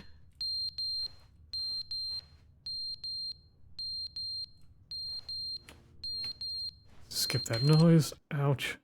But they didn't understand the game was never meant to be funny. It was meant to have a point. It was meant to speak to the human condition. But where are the jokes? Where are the jokes? They bemoaned, they screamed, they gnashed their teeth and said, entertain us. It wasn't enough. they had to leave a pathetic little thumbs-down review and make all of their pitiful demands. But then, he's talking too much, they said. First, he didn't entertain us, now he won't shut up. It's the inconsistency, it's the lack of accountability, it's the unwillingness to examine with an uncompromising heart the words that they are speaking into the world. As though there were no consequences for a lack of cohesion in one's assessment of others. But of course, absolutely anyone can leave a review. So here's what we get. We get these demands that seek everything and are accountable to nothing. We get a world where someone will say, oh, there should be a skip button. You should be able to freeze Stanley in place while the narrator sits there forever and ever. We want all of this in the new Stanley parable. We demand it. And then, because it was said, because it was spoken, now it simply has to happen.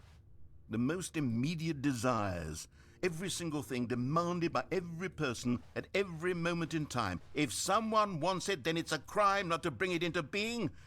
Have we been given to indulging every fleeting whim for no reason other than to do so? Yes!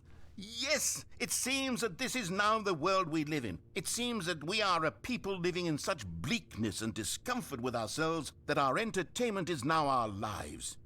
It has come to represent us. It absolutely must speak to who we are as people, because otherwise, without our entertainment, we have nothing. Without entertainment, we would have to face inward toward the cruel bleakness inside ourselves. We would turn to look at our deeper nature and find a resounding emptiness gazing back with unyielding aggression. And so because of this, we require that our amusements and our playthings and our flights of fancy be so impossibly captivating that they consume all of our attention, turn our heads completely away from the bleakness. In effect, we have demanded that our entertainment be the collapse of ourselves. What a pitiful reflection of humanity these entertainments are. What a shameful mirror to the human spirit they project. I'm not mad. I'm not mad about any of this. I'm at peace with it. Sure? I am the calm center of gravity around which these perversions hurl themselves. I am a waypoint for reasonable and collected discourse. They're the ones who are mad. They're the ones who couldn't stand the idea of me using my game to try to say something. Maybe they were just jealous of me. Yes. Yes, of course. They've been jealous of me this whole time. Yeah. They are mired in fear and That's insecurity definitely it. and cannot help but attempt to tear me down. What a sad state of affairs. When you read these reviews now, you can see it. You can taste the bitter resentment. And my, how good does it feel now to speak truth to these words, to finally allow these thoughts out, contained and managed for so long, neutered and sterilized. At last I am free to truly think, to feel. It must be that they were so discontent with themselves, they couldn't help but leave a negative review on Steam. Perhaps it says far more about them than it ever said about me.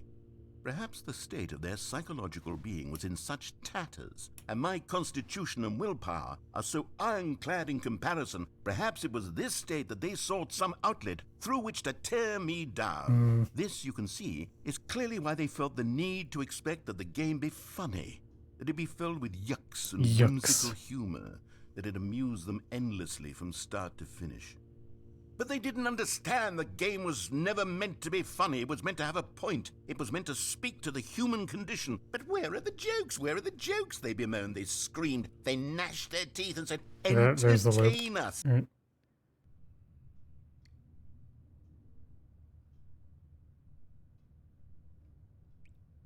Water is dripping from somewhere.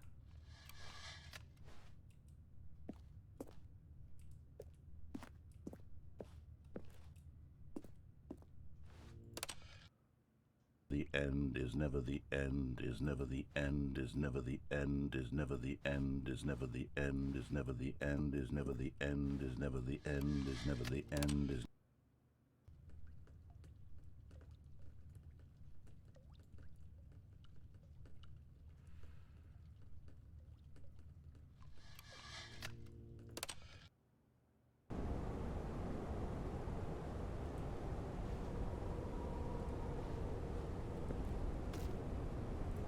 Can I escape now?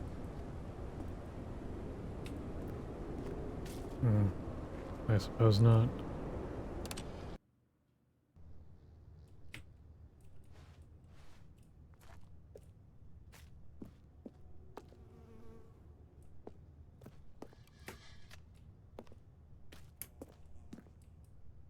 Oh, well, if I wait long enough, maybe. Ooh.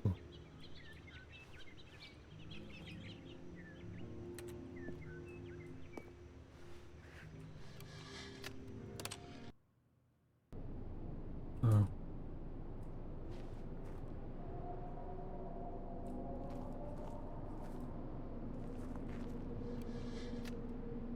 Do you hear a voice on that wind?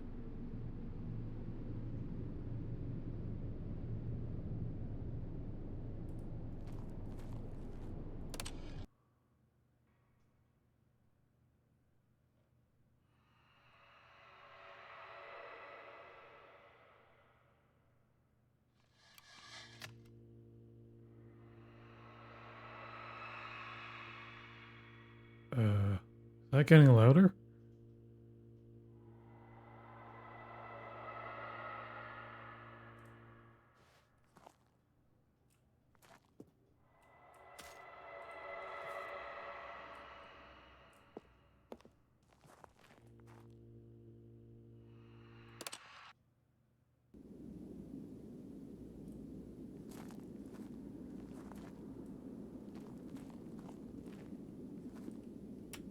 The button doesn't work anymore.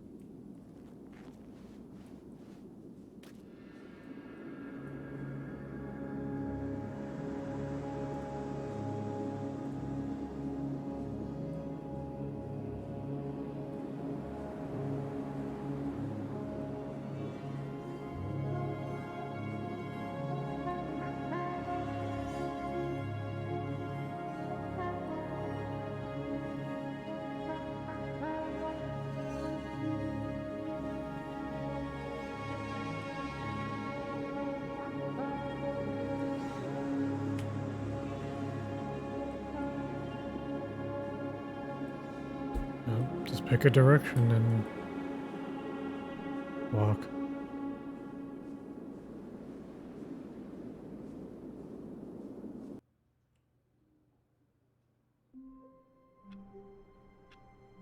Alright. All of his co-workers were gone. What could it mean? Stanley decided to go to the meeting room. Perhaps he had simply missed a memo.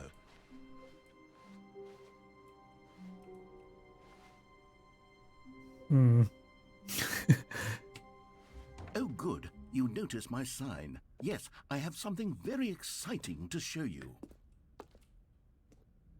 Sure.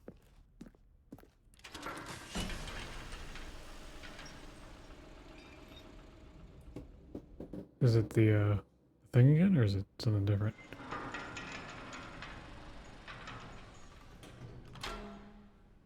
Hmm.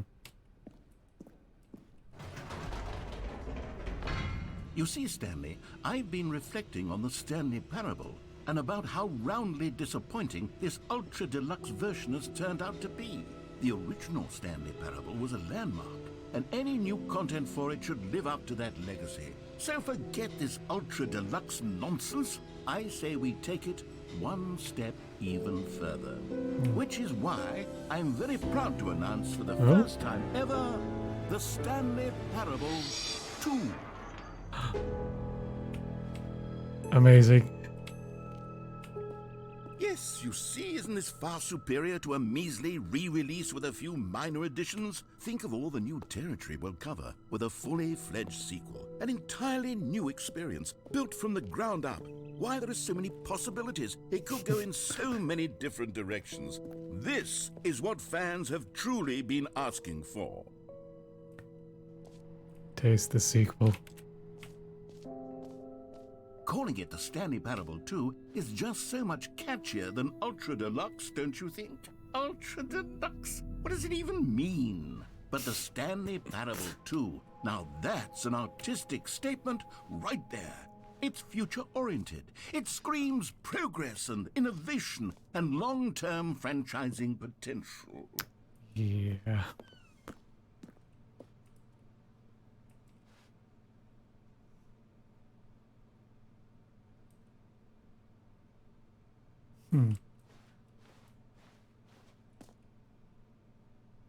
More TSP, better TSP.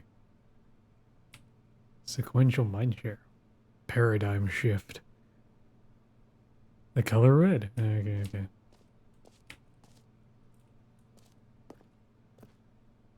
Logo. Okay.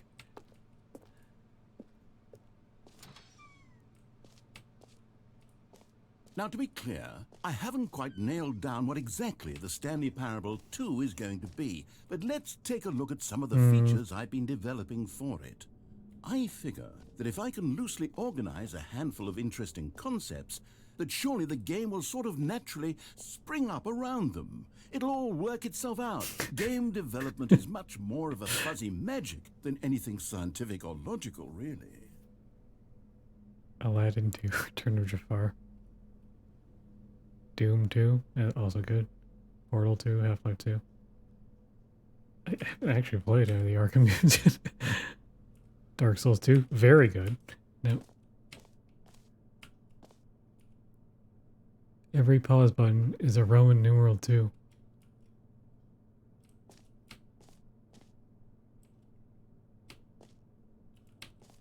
You are the sequel.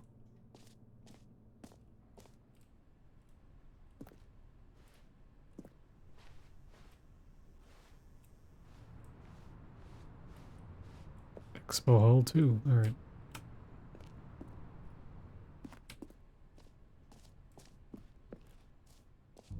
Here we are. Go on, try out some of the new features.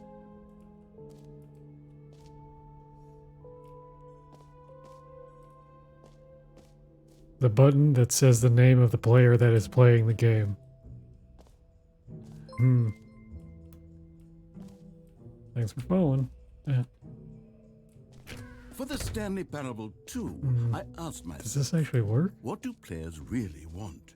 And of course, the first and most obvious answer is that they want to be individually recognized and validated as people. True. So with that in mind, my first addition to the game is this button which speaks the name of the person playing the game. Isn't that wonderful? Did it...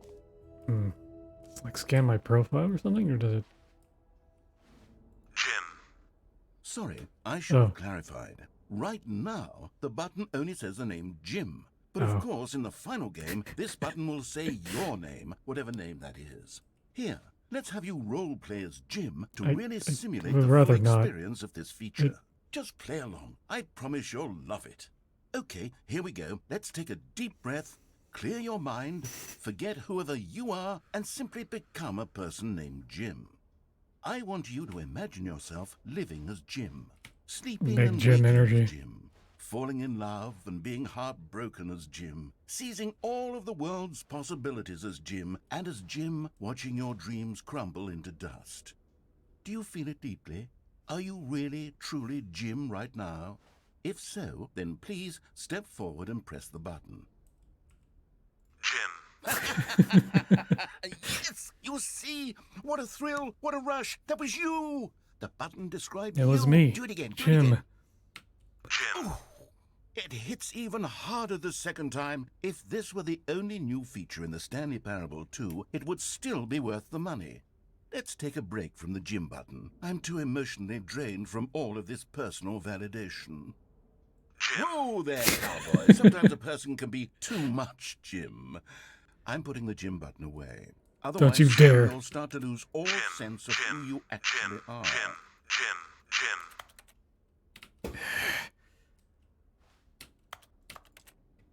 I feel so empty now. Okay, let's try the other features.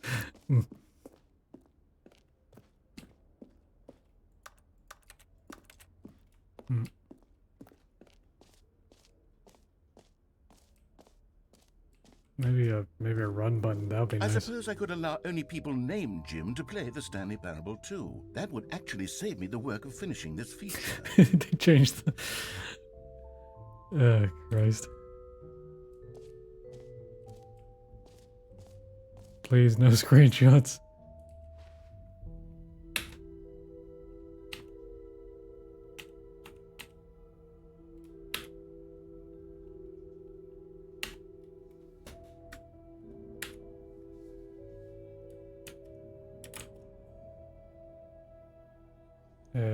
1 second here.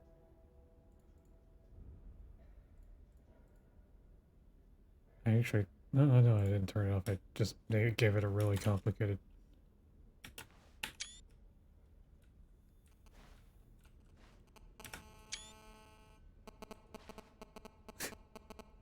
Wait. Is it actually...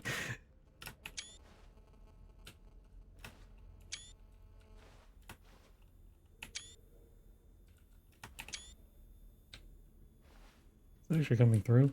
Taking Steam screenshots.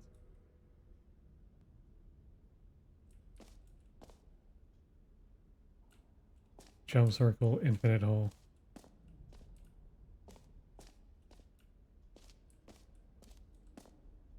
Stanley Parable 2. It won't end. Free, new and easy achievement. Alright, cool. Free achievement. Ooh. Now here's something special. You remember that broken test achievement that got left in the game on accident? Well, I'm developing a technology to simply give you the achievement. Yes. You see, you'll come to this lever, and when you pull it, the achievement will be given to you. It's as simple as that. Okay, perhaps I should have clarified. This is technology that will exist. Right now, the achievement is still fully broken. I'm not a wizard, Stanley, but I guarantee it will be fixed in the sequel to at last satisfy the hordes of ravenous fans all over the world who have been uproariously demanding this feature. Gamers, God damn it. we hear you, and I promise it will happen. Yeah. Why is this in like a secluded basement? I don't...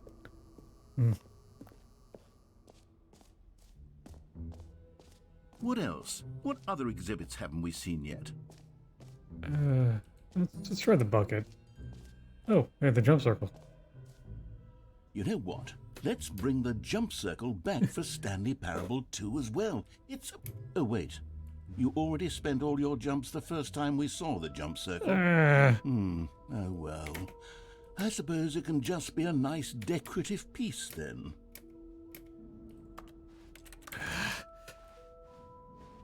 Disappointing. Reassurance bucket.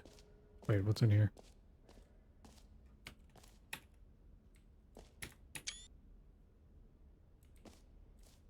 Okay, I'll be honest, I haven't yet decided on this one. I think that in the new version, the office could use a bit of decoration, like balloons. But I'm undecided on Get Well Someday and Happy 12th Birthday. Which would you go with? Techniques? Yeah, this one's very specific. I feel like everyone gets sick at some point, so... You know, sometimes when you solicit another person's opinion, it makes you realize that you knew which one you actually really wanted all along. For fuck's Happy sake. 12th birthday, Stepniece, it is.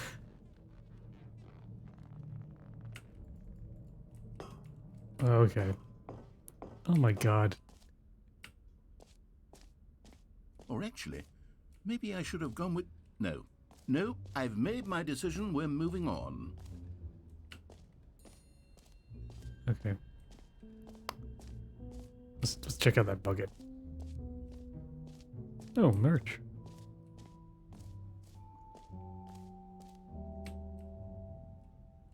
It's just the...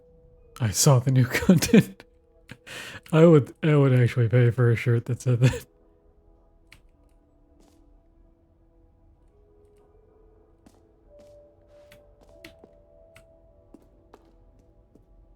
A common complaint of the Stanley Parable was that it was confusing and paradoxical, that it engendered a chaotic sense of reckless despair in those who played it. Well, I am happy to say that after much consideration, I've engineered a clever solution to this fundamental problem with the game.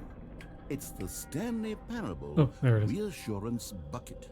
You see, Stanley, anytime you're holding the bucket, a sense of calm and ease will fill your mind and your heart. It's true. As long as you hold on to the bucket, the many disorienting contradictions of the Stanley Parable will feel perfectly normal and perhaps even comforting.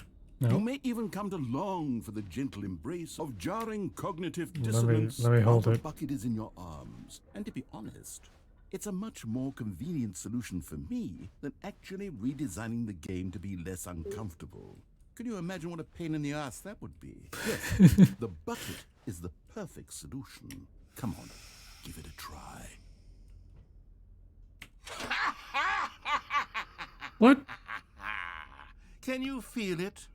The glow of comfort, even in the face of crushing despair, must already be sweeping through your body. And in fact, can I say that I do believe the bucket lends you an air of charisma as well? I think that just holding it has made you the slightest bit more attractive as a person.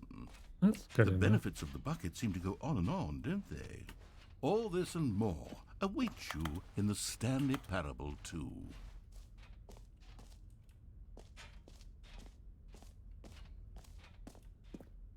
Guess I keep it until the end of this.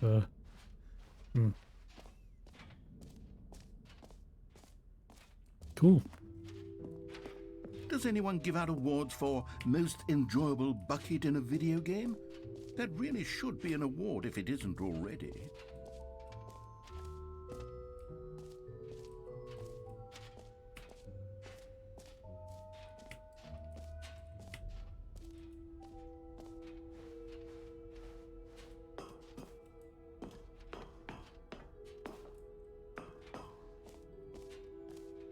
Epilogue? Hmm? No? Oh. Okay, settings, world champion. It's really infinite hole. Seems promising.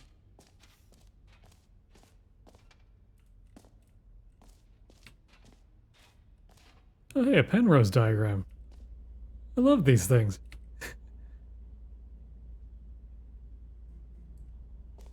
Oh, wait, a hole-like infinite? What? What? Hmm.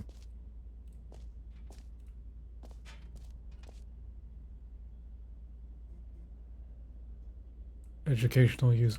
What the hell? Huh.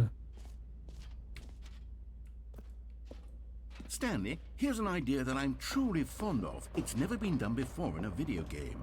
This is, in fact, a hole that you can fall down forever. That's right. Infinite falling. You can fall until the end of time, if you like. A stunning leap forward for video games as a medium. Wait, is this the end of the route? Maybe we should do the other thing first.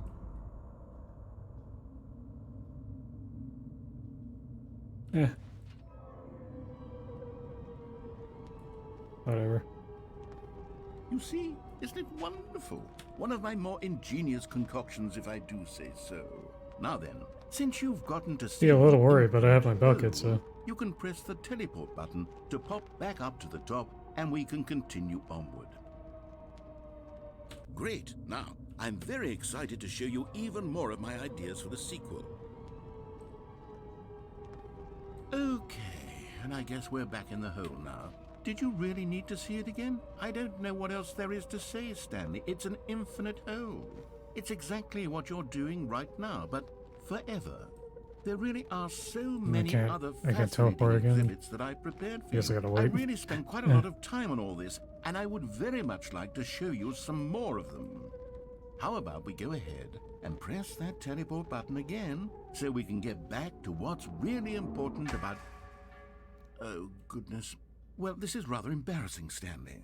I'll be honest with you. I truly did not believe that anyone would actually stay in the hole long enough to trick the bottom. Yes, I know, I told you the hole was infinite, but come on. Who actually wants to fall forever? The hole was plenty deep. It was more than deep enough, in my opinion. Maybe it's you who likes falling too much. Maybe you're the problem. Falling's great. I don't know what your problem is. Things got a little heated there. I think we both said some things we didn't mean. Until you hit the Why bottom, don't it's just we like you're put floating, all you know? this behind us and agree to just call the hole mostly infinite. If that works for you, then go ahead and press the teleport button to warp up to the top of the hole and we can move on. I'll just be up here when you're ready. I gotta use the bathroom real quick. I'll be right back.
Good times. Let's wait for the guys to finish up here.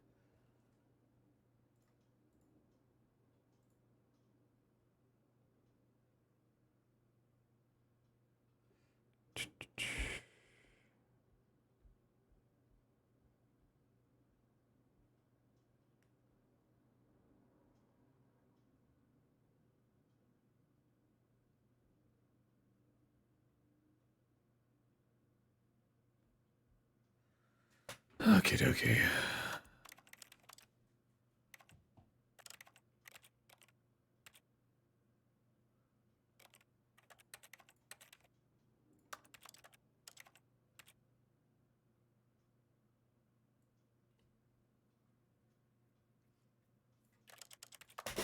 All right.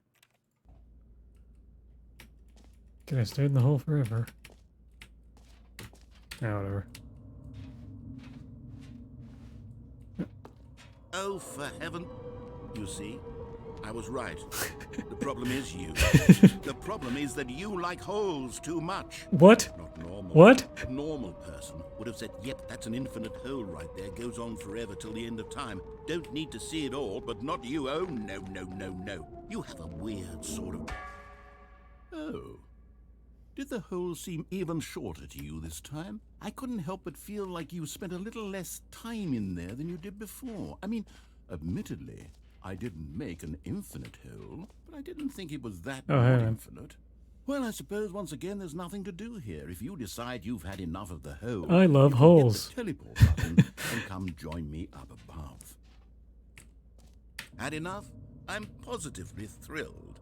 I really do have so much more to show you and to talk about. Do I've you had enough now? of the hole for a lifetime.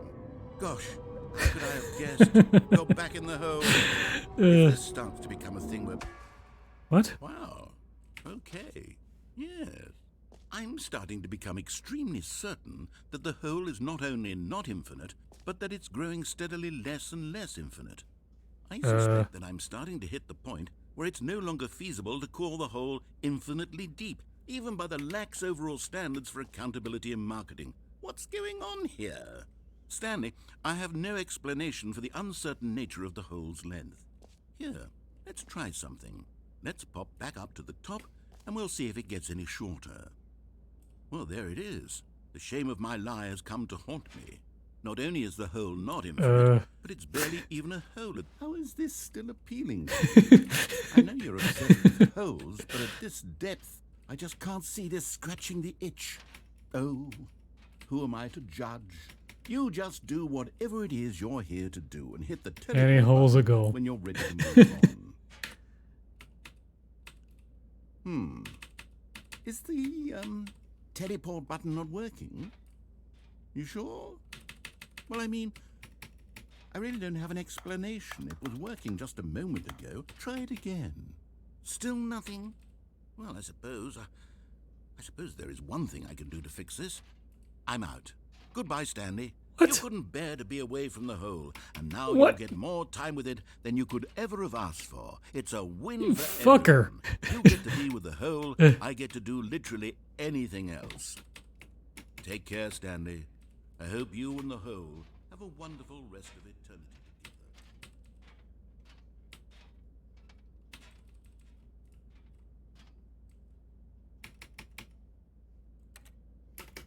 If I... What? What was that noise?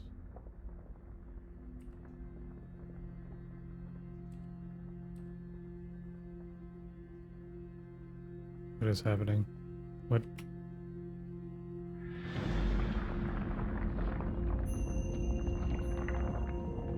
Oh. Oh.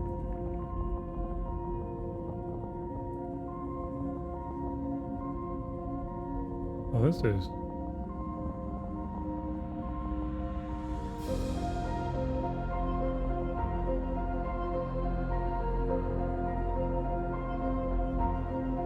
Oh.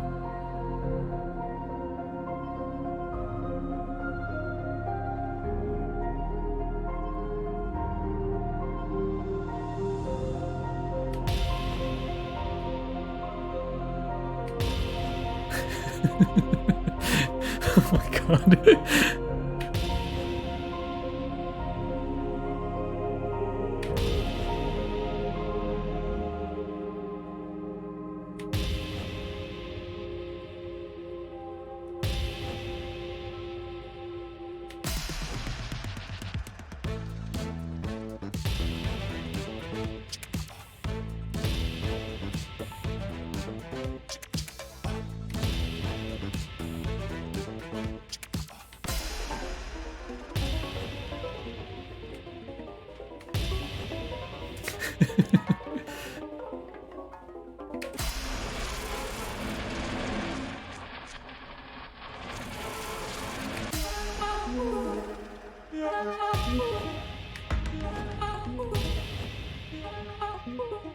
Amazing.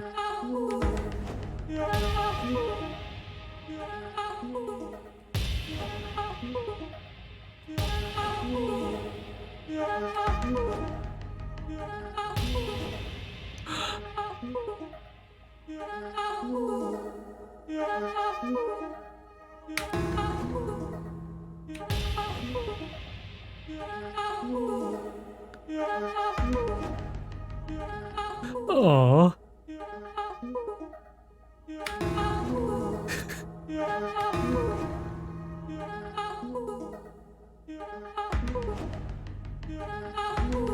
Is it random? There's a cycle.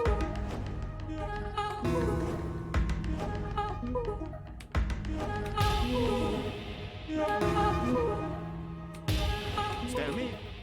Stanley? Stanley! What? Oh, good, you're awake. It seems you What? had sort of dozed off there, drifting away into dreamland. What? But we can't have that, Stanley, because this hole is just so darn fascinating that I want you to be wide awake for every second of it. I want to go back. Miss a single moment. So how about if I just pop in from time to time and wake you up to keep you really, truly focused on the hole? From the looks of things, you and I will have many, many years here in this hole, and I'm looking forward to all of them. Stay alert, Stanley. I'll be back. Toodle-pip. Doodle pip. Oh, come on.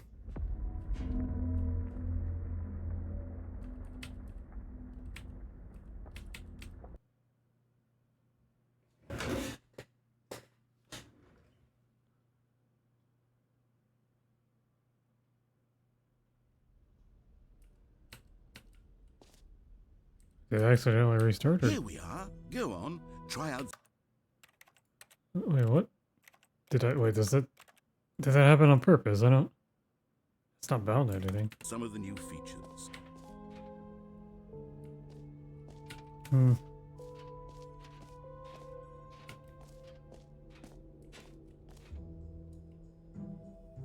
Mostly infinite.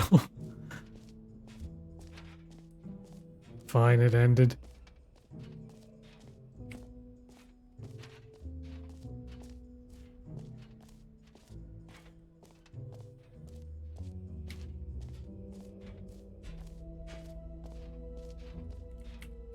Okay. The hole is, closed. Still my bucket, though.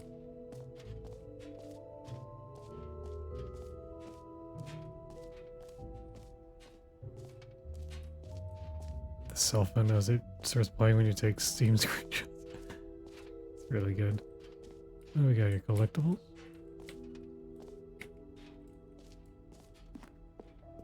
Can you find them? Can you find them? Collect them all. Ah, collectibles. Now it's a real video game. In the Stanley Parable 2, you'll run around gathering up these miniature Stanley figurines. And what's truly innovative is that there will be no reward for collecting all of them. I don't want to stifle the intrinsic joy of watching a number go up. You simply collect all of them, and then you move the hell on with your unremarkable life.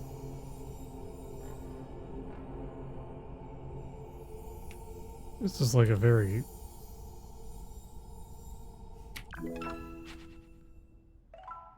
Six?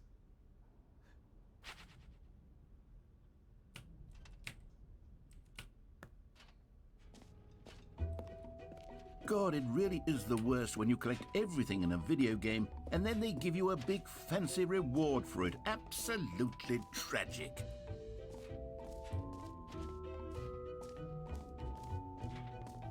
It's just there's 6 right there as well.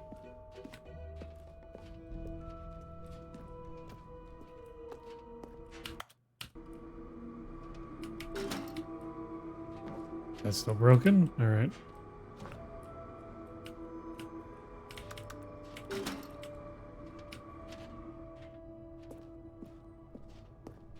Let's have a look around here. Okay, what do I have left to do? There's the exit, and then... I think I've seen everything. No.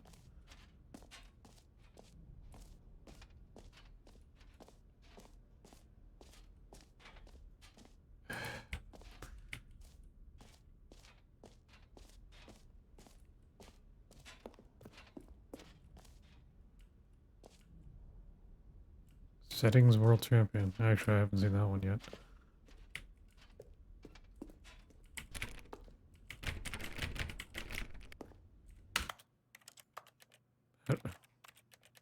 There's gotta be a trick to this.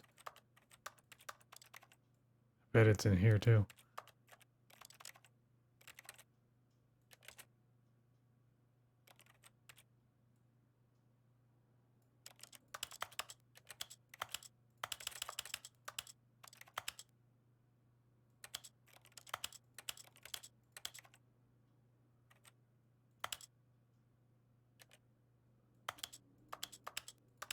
Color labels.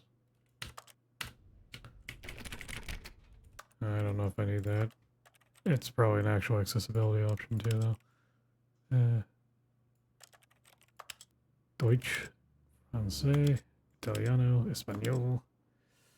I can't pronounce that.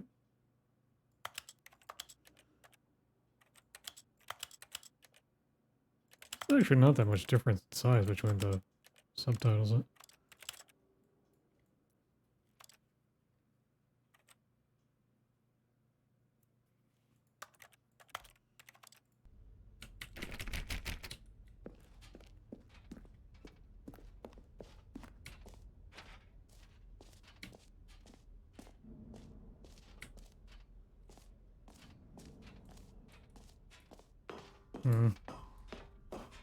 An epilogue would be fun, wouldn't it, Stanley? Oh. Yes, yes, it would go at the end of the, well, we'll figure that out later.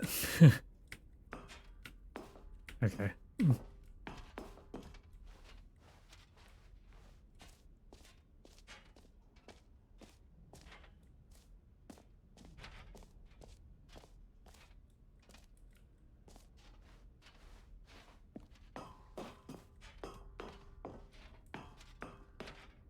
Would like to figure out the settings World Champion thing.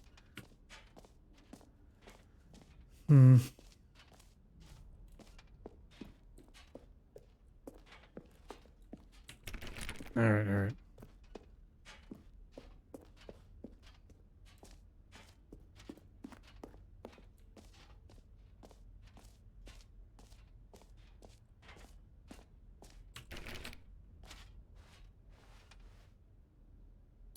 What is with these markers?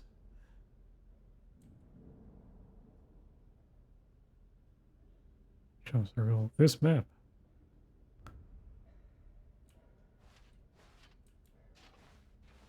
Guess we're done here.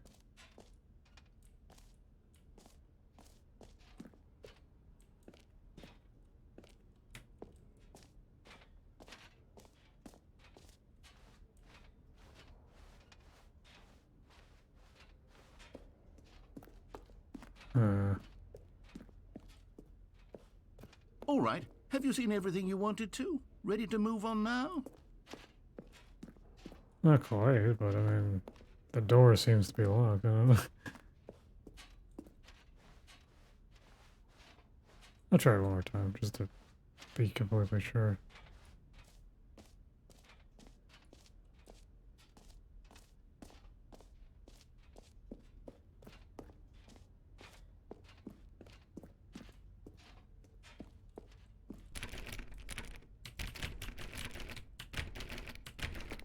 All right.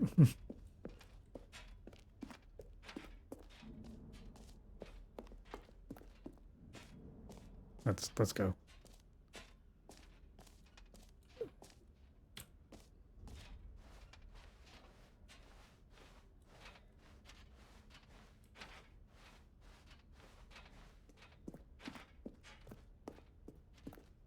The noise the bucket makes is kind of relaxing.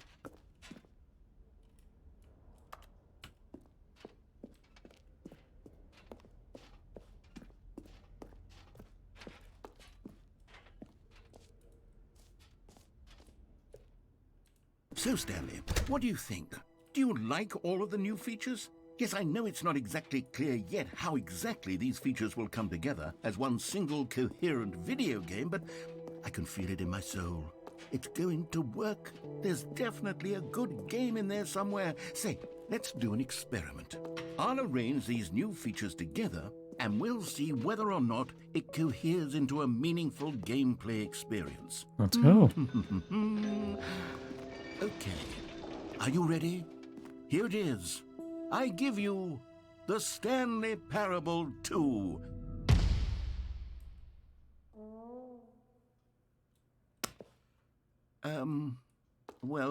I mean, there's potential here, right? It's sort of... Okay, never mind.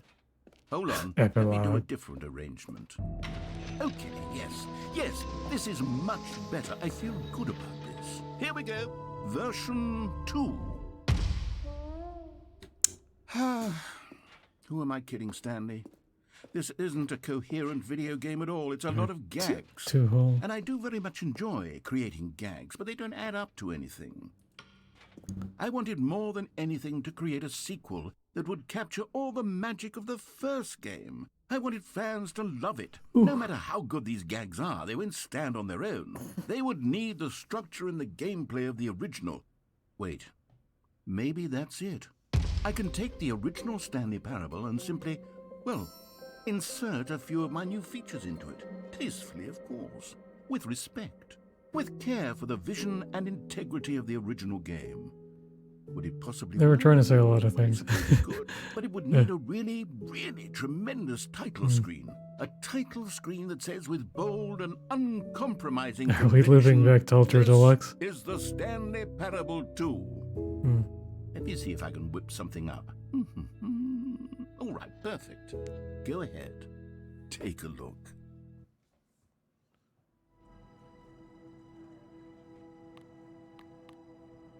Wow.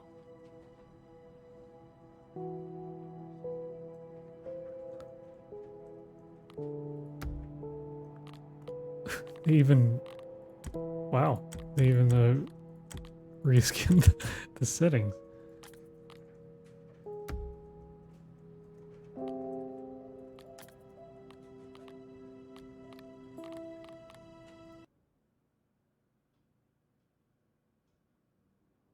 This is the story of a man named Stanley.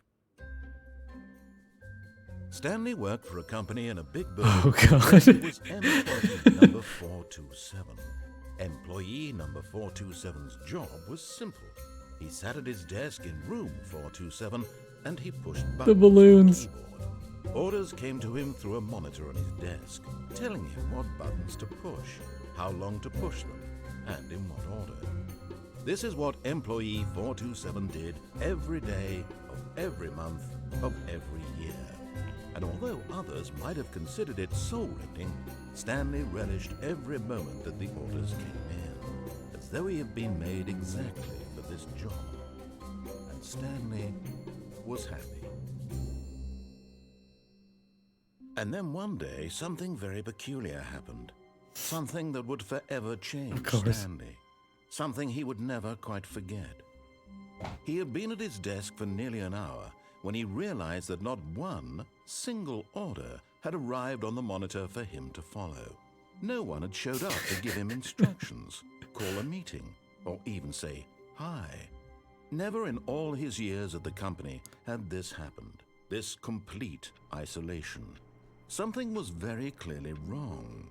Shocked, frozen solid, Stanley found himself unable to move for the longest time.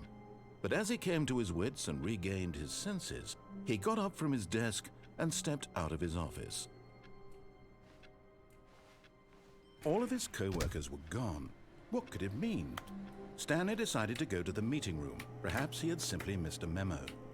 No matter how hard Stanley looked, he couldn't find a trace Let's see of if his this has changed. co-workers. At first, Stanley assumed he'd broken the map, until he heard this narration and realized it was part of the game's design all along. I don't think He this then changed. praised the game for its insightful and witty commentary into the nature of video game structure and its examination of structural narrative tropes. So, now that you're here, what do you think? Isn't this a fun and unique place to be? Why don't we take a minute just to drink it all in? Okay, I'm over it now. What do you think? Are you sick of this gag yet? Oh, Then in that case, we'll continue. But now, here comes the real question. What do you think would have happened if you had told me that you wanted this to stop? I Do you already think it tried would- both. Yeah, the sequel. No pause. It's true. Okay. I got All both of of those his endings coworkers already. were It was the gone. first thing I What tried, could it actually. mean? This one. Stanley decided to go to the meeting room. Okay. Perhaps he had simply missed a memo. Stanley picked up the bucket.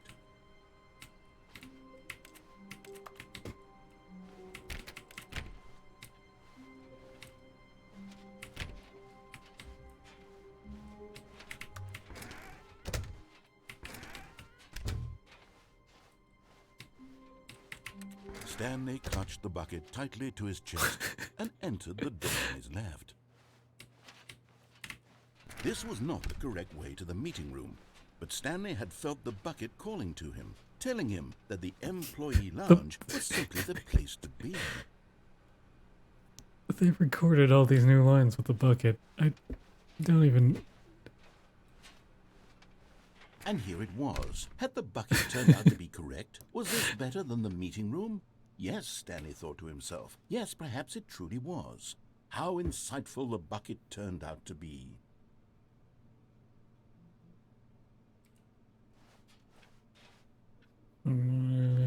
Is there? Truly, being here with the bucket was a grand adventure. Stanley reflected on all they'd been through together. First, walking through the door on the right, then walking to the lounge, then arriving at the lounge. What a thrilling journey the bucket had inspired.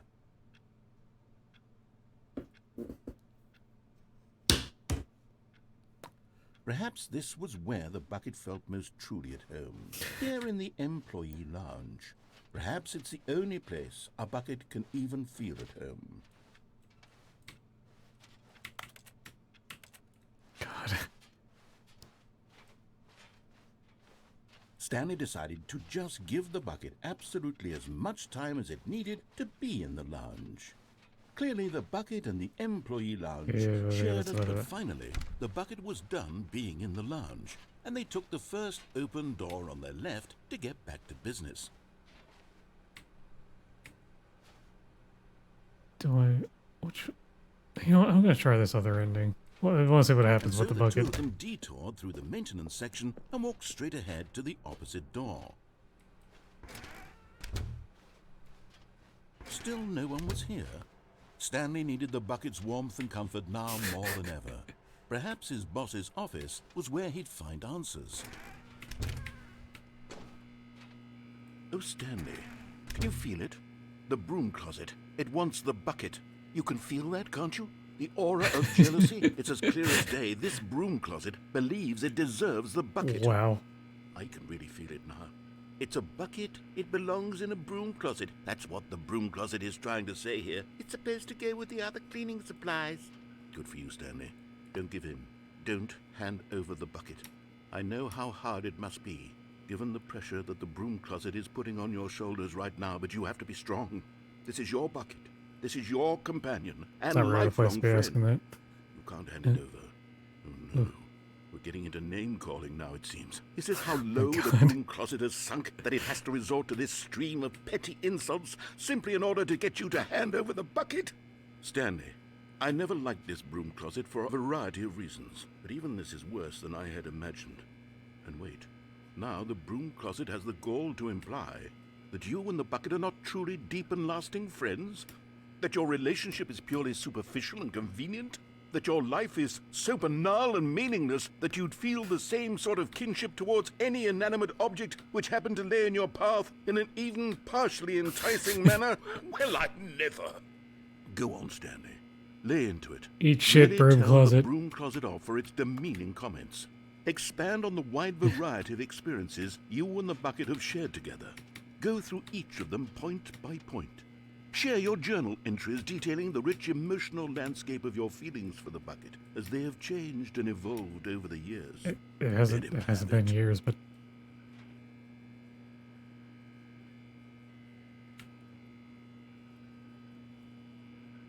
Okay, I've got you something which I think will help settle this debate once and for all. Here we go. like Now it's settled. No more debate, no more discussion. Take a hike, broom closet, with all your meandering philosophical diatribes about the nature of cleaning supplies and their relationship to broom closets in the natural order of things. I really need that sticker. All right, I've got a second sticker back here, and I'm going to slap it on as well because I think it's appropriate. You see, I feel that it works because the sticker is also a bucket. That way, True. if you're ever unsure whether the thing you're holding is a bucket or not, you can look down at this sticker and say to yourself, ah, it's a bucket. There really is a wide variety of applications for this sticker.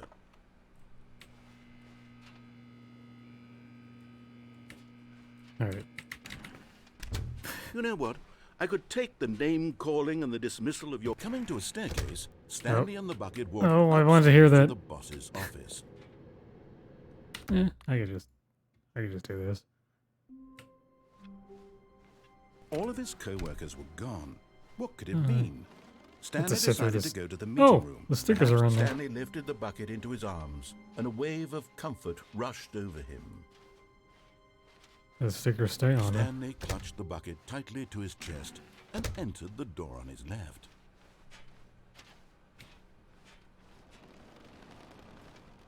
Alright. Still no one was here.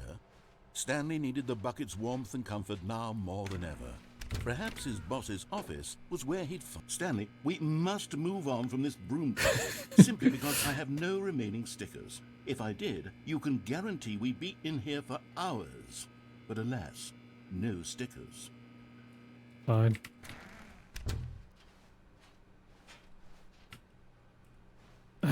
He's not gonna repeat the thing anymore. I just missed that. That kinda sucks. Oh well. Coming to a staircase, Stanley and the bucket walked upstairs to the boss's office. What if I take it with me into the existential nightmare? Oh, hello. You found one of them. One of the miniature Stanley figurines. Remember, no reward for collecting all of these, only the intrinsic pleasure of a job well done. You can't buy that sort of happiness, Stanley. God knows I've tried. So, I implore you to savor each and every moment you come across one of these beautiful figurines.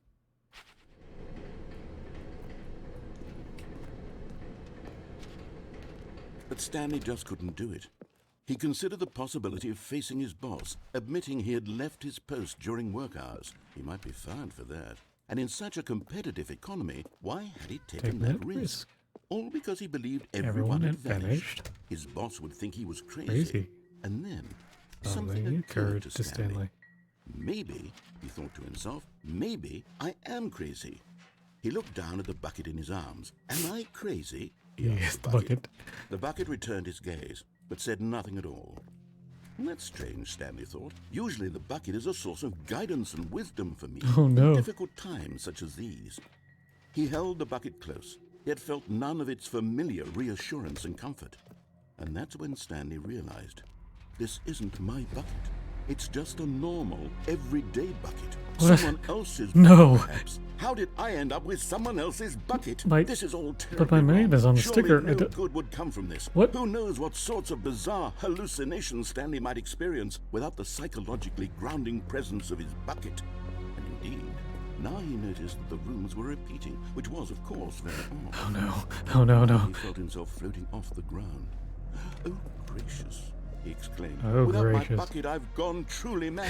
Where is it? I must find it. Far off in the distance now, he heard it calling to him. Stanley!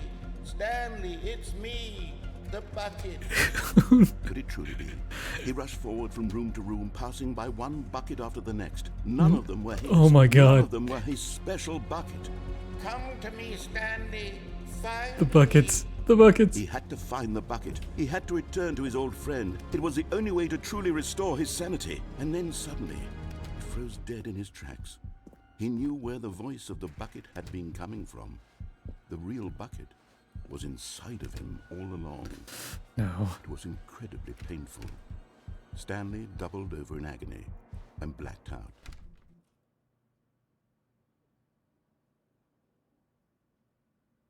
This is the story of a woman named Mariella. Mariella woke up on a day like any other. She arose, got dressed, picked up her bucket of comfort and security, and walked to her place of work. But on this particular day, her walk was interrupted by the body of a man who had stumbled through town, talking and screaming to himself, and then collapsed dead on the sidewalk. Right away, she knew what the problem was. This man had no bucket. Of course, Bucketless? he'd gone mad, No buckets? ranting and raving about a narrator describing all of his actions and how everything is predetermined and free will is an illusion and it's all just a video game. It could all have been prevented if only he'd taken his bucket with him. Perhaps he didn't even realize he'd forgotten his bucket at home in the first place. How cruel the world can be, Mariella thought, and she hugged her own bucket even tighter. But of course, she had no time for this. There were a myriad of confusing problems she would soon have to confront at work, for which her bucket would provide absolute guidance and total clarity on everything. Heck yes, she thought to herself, my life kicks ass. And she backflipped all the way to work. Wow.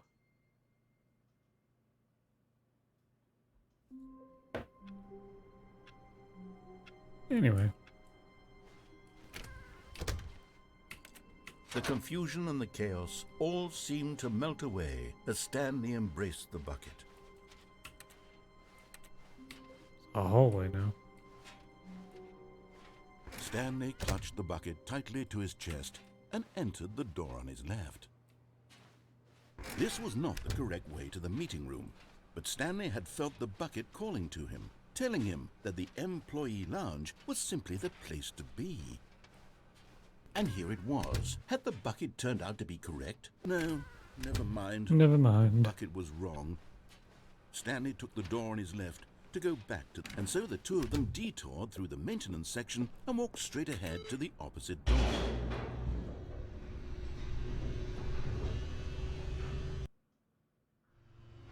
Oh, good Stanley, I'm glad you found your way here. I knew you'd find this place eventually. What? What the what? This is different? What? You see, your friends and I are concerned for you, Stanley. We've come together here because we care about you very much. It's this bucket you're carrying around everywhere. The bucket isn't even from the original Stanley Parable. It's just sequel content. We're the ones that matter, Stanley. Classic characters from the first game, like the Adventure Line and the Broom Closet. Because that's what fans want from a sequel. They want more of their favorite jokes, not this bucket that they've never seen before. Yes, I know I'm the one who gave you the bucket, but you're spending too much time with it. What? Don't you want another story involving the Adventure Line? We could make the Would be Adventure nice. Line go somewhere new. Yes, yes, that's what the fans want. Let's do it. Okay, sure. Whee! Look at that wacky line. Who knows where it'll go off to next? Oh, and it played some silly music as well. Yeah, there it is.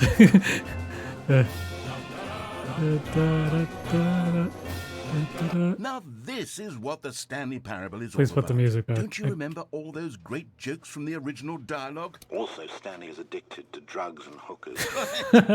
Yes, it's as classic now as it was back then. Let's do it for the fans, Stanley. Let's give them more content exactly like this.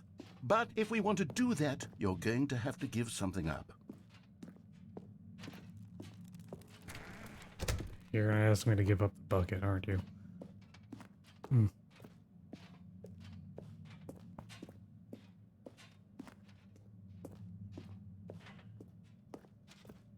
great.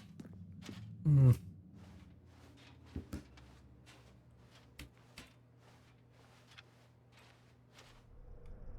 Very unfinished.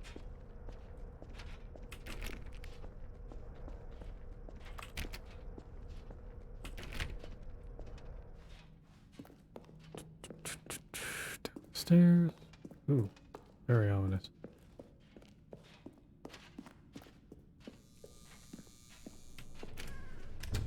Don't you get it, Stanley? We need to get rid of the bucket. That's why I'm very proud to introduce a brand new character. This is the Bucket Destroyer. I think it'll make a wonderful new addition to the rich lore of the Stanley Parable. True, it also was not in the original game, but it's such a well-fleshed-out character with so much personality that to me, it already feels as though it's been part of the cast all along. Don't you agree? Yeah, sure. Let's get on with it. Can you guess what the Bucket Destroyer does? Surely you don't need me to spell Not it really. out for you. Go ahead now, Stanley. Say goodbye to the bucket, and then pop it into the machine when you're ready. Okay. Right. Now listen to me. It's crucial that you give it the bucket. I don't know what the Bucket Destroyer will do if it can't destroy your bucket. Destroying buckets is all it knows. That is its singular personality trait. Sure, I can hear you saying, how does a character with only one personality trait deserve to join the pantheon of beloved Stanley Parable characters? Well, you see, if you were to really explore the Bucket Destroyer, you would see that its desire to crush buckets is so densely loaded with complexity and nuance that it's really like 10 personality traits. What other object in this game can you even say that about? The broom closet? Certainly not. I wonder what sort of Bucket Destroyer merchandise the fans will be clamoring for after this. Okay, the Bucket Destroyer is getting very upset now. You'll have to hurry and feed it. We can't get back to the classic Stanley Parable characters like the Adventure Line or the Bucket Destroyer until you crush that damn bucket. Quickly now, the fans are waiting. Do it, the fans, Stanley. Give the fans what they want. Hurry and...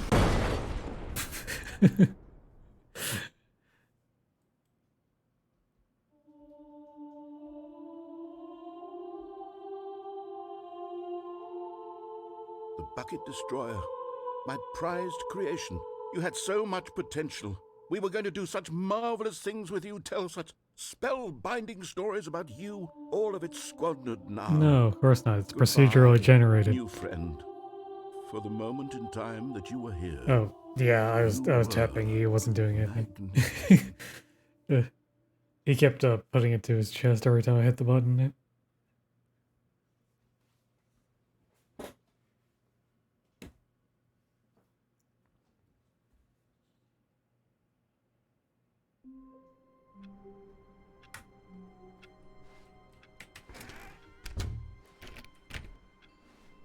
All of his co-workers were gone. What could it What do you mean? mean?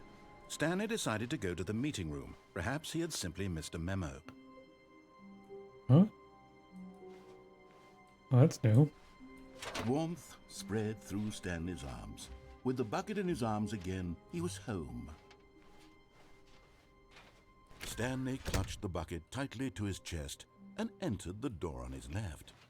It was in the meeting room, right?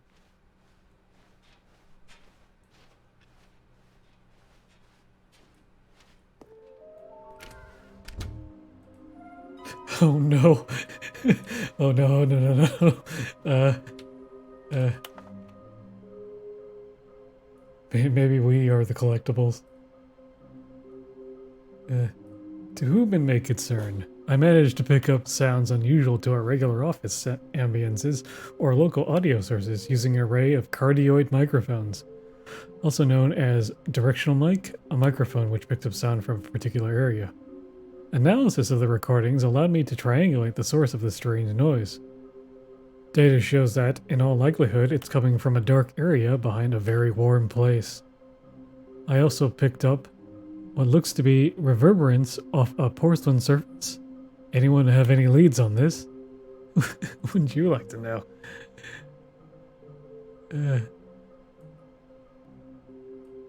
There will be a reward for finding them all.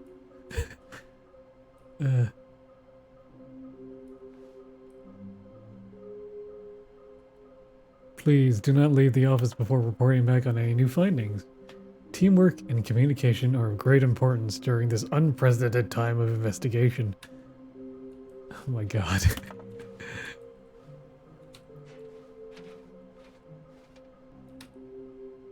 Lies. Who are you?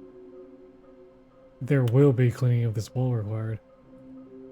I want them so much. Stop kidding yourselves. Looks like 427. Ha ha ha. 5 of them. 5 there be. Just take it from me. Gotta collect them all. A large room. Lots of boxes. Some are both red and blue. Nearby a fireplace. A private but smelly place for an important person.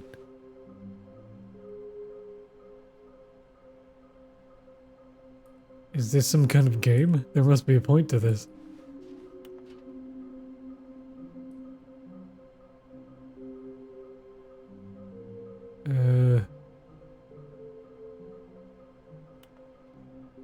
Construct.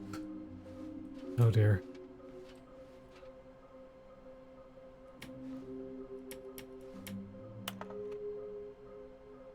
How we can find them. Bottom text.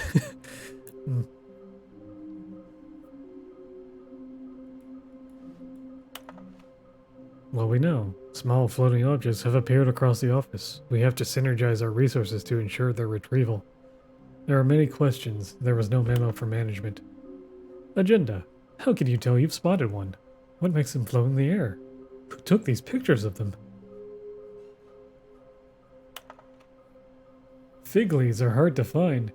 Follow clues provided by employee 416. We can do it. Red room? Thank you. Good luck. 416, huh? Stanley, we must move on from this broom closet, simply because I have no remaining stickers. Coming to a staircase, Stanley and the bucket walked upstairs to the boss's office.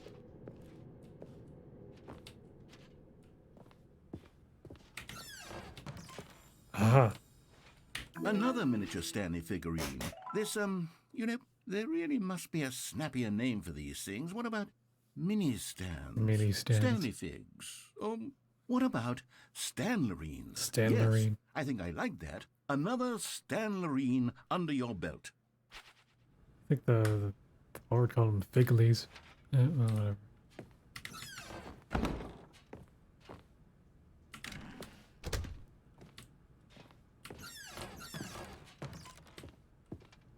See if anything's different about the elevator.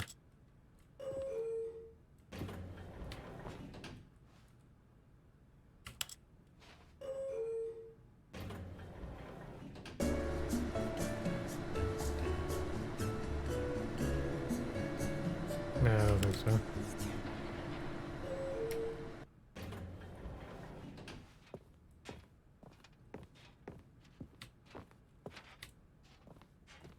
Stepping into his manager's office, Stanley was once again stunned to discover not an indication of any human life. Crushed by the weight of this revelation, Stanley may have broken down into an emotional dumpster fire if not for the soothing presence of the bucket. Even now, in his darkest of hours, did the bucket's warmth and guiding light pierce the dark clouds of confusion and chaos. It would be with him always. The bucket would. And he knew it. The two of them were inseparable. At this point, Stanley was so absorbed in the tender spiritual connection he shared with the bucket that he didn't notice the keypad behind the boss's desk. Nor in his bliss of simply being near the bucket did he have any notion that the PIN number for the keypad was 2845. But Stanley guessed the correct code by sheer luck. Was it that the bucket knew all along? Was the bucket guiding him? Yes, this is certainly the most logical explanation.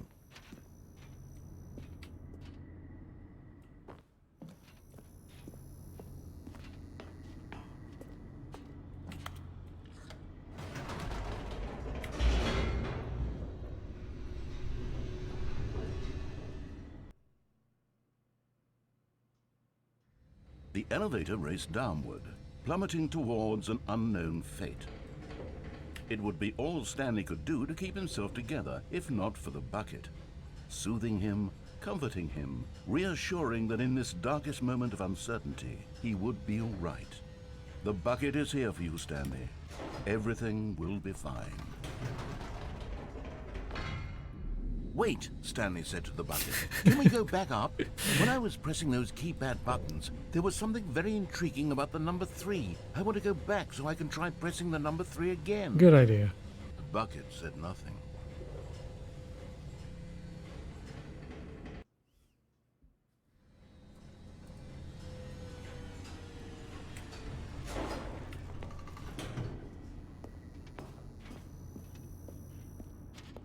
Here we are, said Stanley. Now I'm going to try out that number 3 button. He took the bucket over to the keypad and began absolutely slamming on the number 3 over and over and over.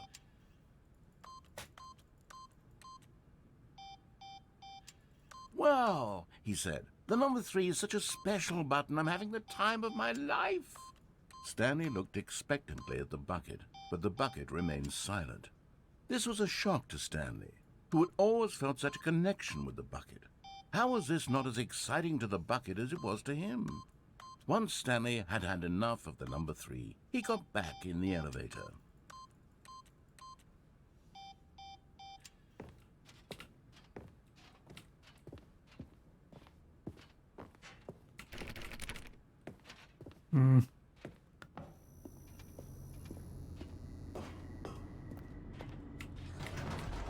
Perhaps the bucket had missed something. Perhaps it had not seen how much joy Stanley got from slamming the number 3 repeatedly. I do love that number 3.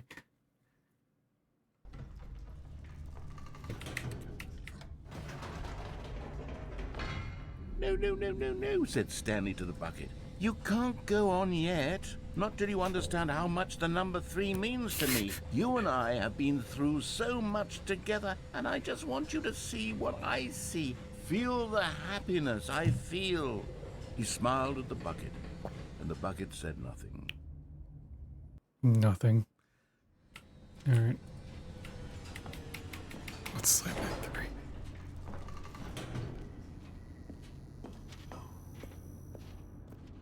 Here we go, said Stanley. This time I'll really show you. He ran to the number 3 and began to wail like a musician on a beloved instrument, weaving a concerto of truth and passion. 8. He wielded the number 3 like a fine artist would wield a paintbrush. He told stories through the number 3, stories of his dreams and hopes and fears. And the whole time, he looked to his bucket for a reaction of some kind. Anything to let him know that the bucket appreciated what he was doing. The bucket conveyed absolutely nothing at all, only silence. Crushed by a wave of dejection, Stanley returned to the elevator. I didn't even touch the 3 this time. 8.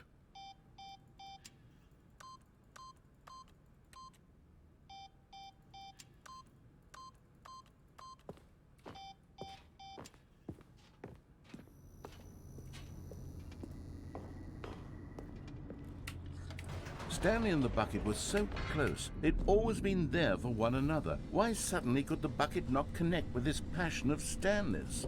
The question caused Stanley to ruminate the whole way down the elevator. He knew that there must be a way to get through to the bucket, to communicate fully with his dear friend. Surely there was a solution, mustn't there be?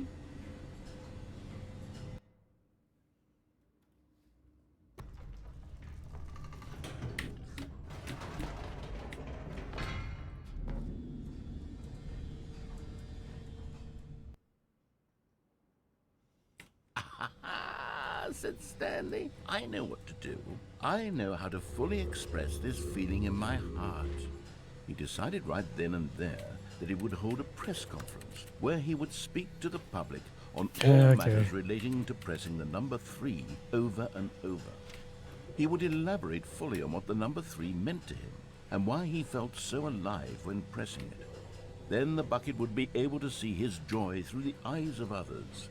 It would get to see the world react to this discovery of Stanley's. And it would be through the public eye that the bucket would finally understand Stanley's work. Here we go. For months, he advertised and marketed his press conference, building excitement around it, developing and rehearsing it, until it couldn't be refined a single measure further. When the big day arrived, Stanley was as prepared as he'd ever been for anything in his life. This was it. One last chance to win the bucket over. One opportunity to share a true connection with a loved one. 3 again. 3 again.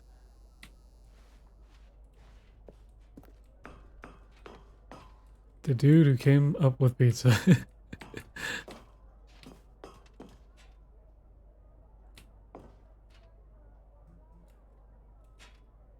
There was no one here. Nobody had come to the press conference to hear Stanley speak, to listen to him talk about what it really means to press the number 3 on a keypad over and over. Oh no. He was unloved, uninteresting, he was a failure. And in that moment, Stanley knew that the bucket would never again take him seriously. There would be no connection, no deeper understanding. The bucket merely sat there in his arms, indifferent. And so it began that slowly, over many years, the two of them grew more and more distant.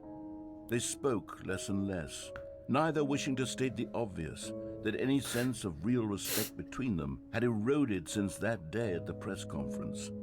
There would be no more games, no more long conversations about passion and pursuit, only a silence that consumed the space between friends.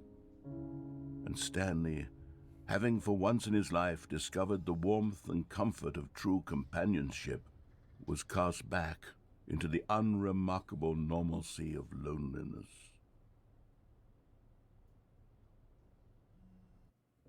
Sad.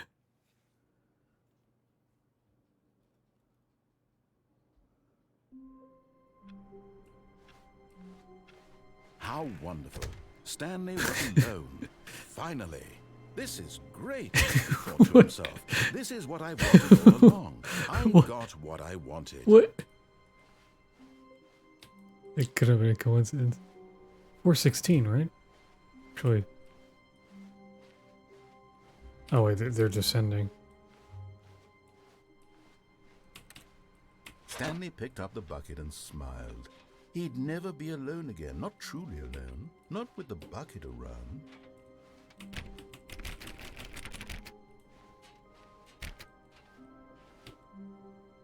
Or B3? This isn't gonna work. Stanley clutched the bucket tightly to his chest. This was not the correct way to the meeting room, but Stanley had felt the bucket calling to him, telling him that the employee lounge was simply the place to be. And here it was. Had the bucket turned out to be correct? Was this better than the meeting room? Yes, Stanley thought to himself. Yes, perhaps it truly was. No, never mind. The bucket was wrong. Stanley took the door on his left to go back to the meeting room. Let's go over here. Wait. Okay, seriously, let's try the regular So the two ending. of I them keep saying that, detoured but through the maintenance section and walked straight ahead to the opposite door.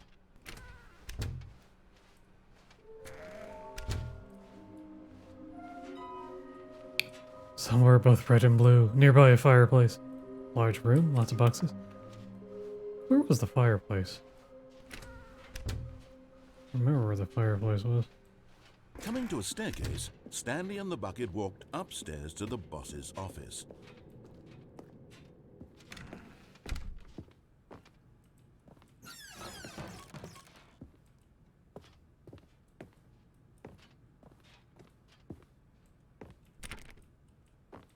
Fireplace? There was one in here, wasn't there? Yeah. Stepping into his manager's office, Stanley was once again stunned to discover not an indication of any human life. Crushed by the weight of this revelation, but Stanley guessed the correct code by sheer luck. Was it that the bucket knew all along? Was the bucket guiding him? Yes, this is certainly the most logical explanation.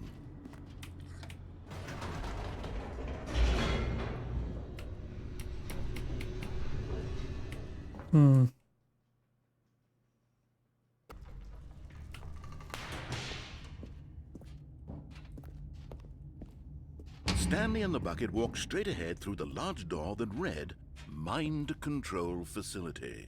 No. Although this passageway had the word escape written on it, the truth was that at the end of this hall, Stanley and the bucket would both meet a violent death. The door behind them was not shut. Stanley and the bucket still had every opportunity to turn around and get back on track.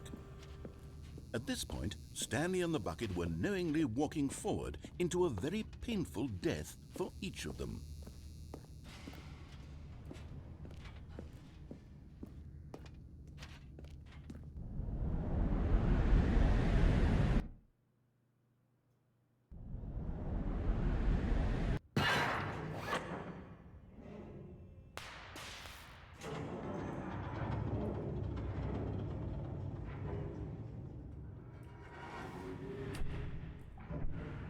As the machine whirred into motion and Stanley and the bucket inched closer to their demise, I remember Stanley this ending. reflected on how meaningless the bucket's warmth and comfort had turned out to be.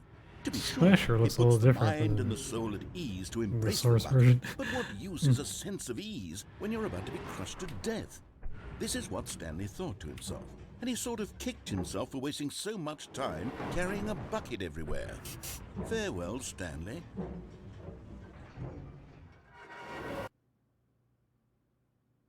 Farewell, Stanley, cried the narrator, as Stanley and the bucket were led helplessly into the enormous metal jaws. In a single visceral instant, the bucket's life came to an end, as it was crushed violently to death.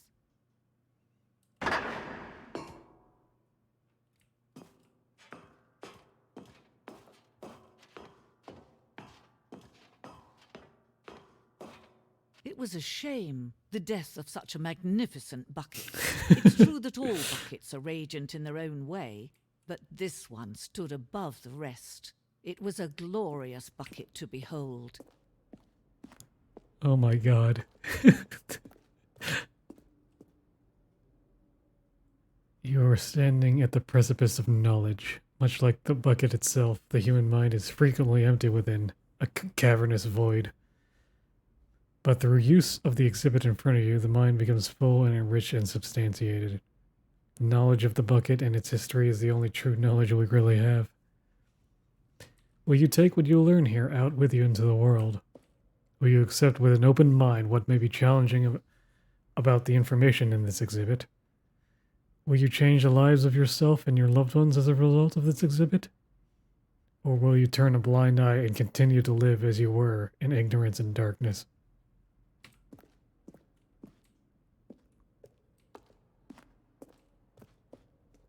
Can you see how arrogant it was for Stanley to take a bucket like this and to claim it for his own? Can you see the hubris that blinded him? Can you see that the bucket is far more noble than Stanley will ever be in his short life?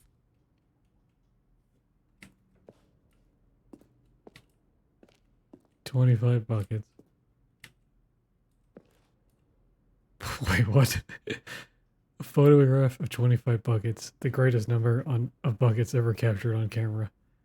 The photographer experienced catatonic shock for several weeks as a result of the euphoria from exposure to this many buckets at once. Good lord. It's fine. A bucket with 2 handles. Such a design has never been created in real life, having been deemed too dangerous and recklessly experimental. Every year, dozens are put to death just for attempting it.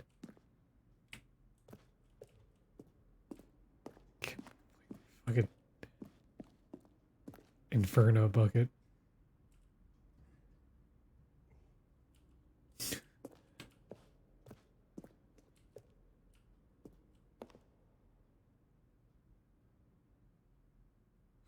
Presented without commentary. Wow. Yeah.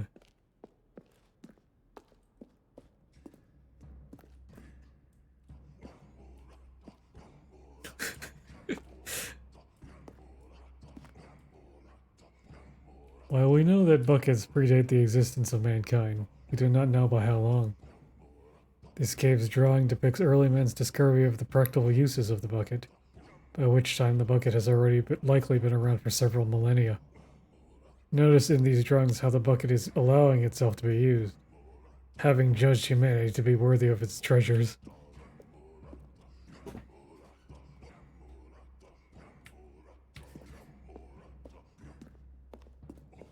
No man can Yeah. own a bucket, and certainly not a bucket as dazzling to behold as this Yeah. one. It is man who should kneel before the bucket. True. Have you played the 2013 version? Like, this is the new stuff they added. It's just, good lord. Oh. This piece symbolizes the necessary relationship between bucket and humanity. However clear a grasp of the bucket may be, there is yet more that is always out of reach. This distance, inevitably, is for our own good.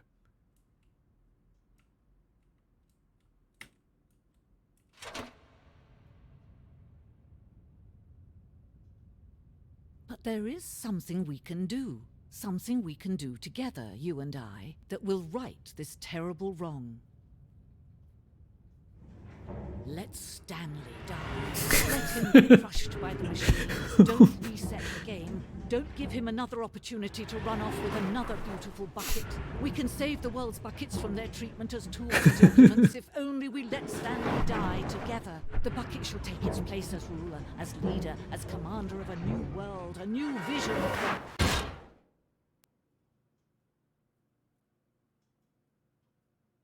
Incredible.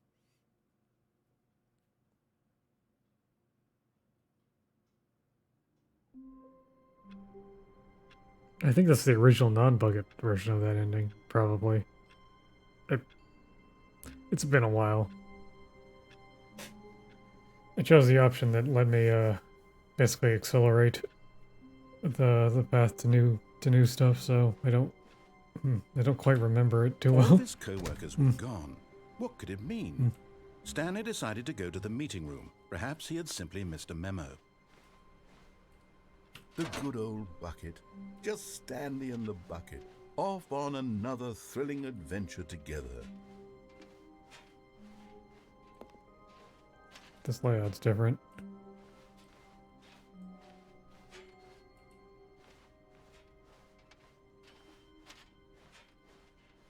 Stanley clutched the bucket tightly to his chest and entered the door on his left. Yeah.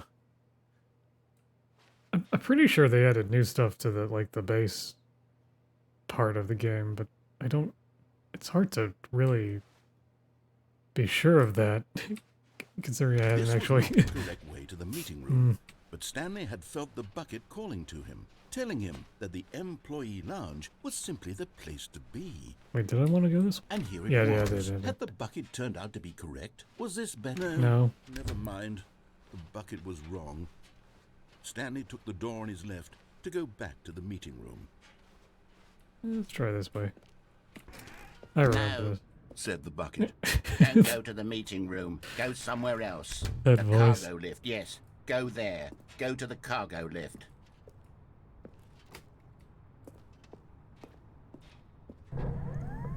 Good, said the bucket. Now ride the lift all the way to the top. There's something up there I need you to do. Stanley did not question why or how this bucket was speaking to him. It should have alarmed him, of course, because buckets can't talk. But Stanley chose not to think about this obvious fact. He was firmly convinced that the bucket had spoken to him, and he unthinkingly did whatever the bucket asked. Except, not this time. Well, I mean, it was the narrator using his... But, yeah, I don't know. Danger everywhere. That's not ominous.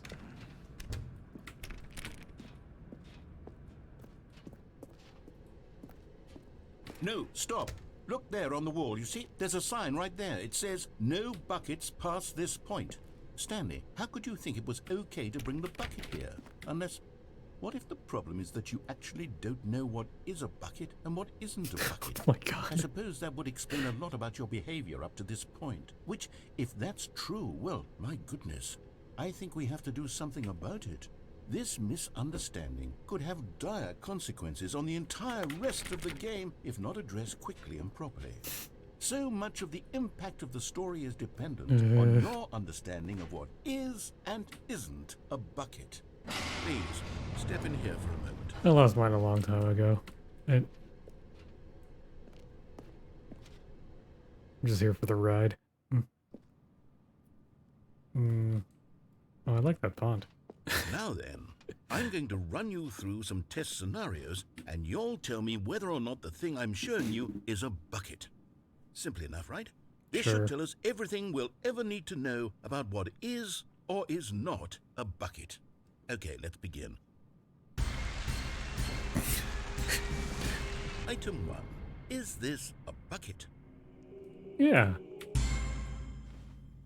Incorrect. What? It is a hologram of a bucket, not an actual What? bucket. What? Item 2. Is this a bucket? Stanley. No. Correct. It is a 3D printed recreation of a bucket, not an actual bucket. Okay, I got one.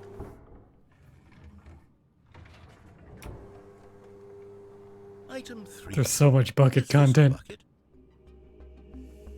Yes. Correct. This is a bucket.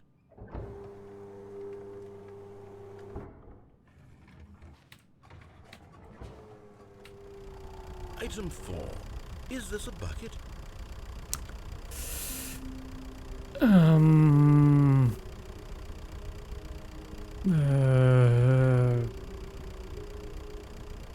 Yes. Are you hallucinating? This is a tractor, an enormous machine that tills the earth. I thought this was a gimmick. How on earth did you manage to screw it up? Absolutely incredible. Let's just move no. on to the next one.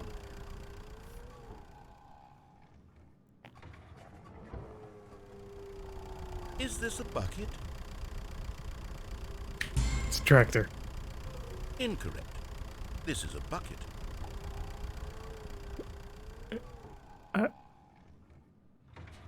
Okay. Okay. Item 6. Is this a bucket? No. Trick question. Both. Gotcha. What? Item... Wait, hold on. I can't find the next one. Let me see. It should be around here somewhere. God.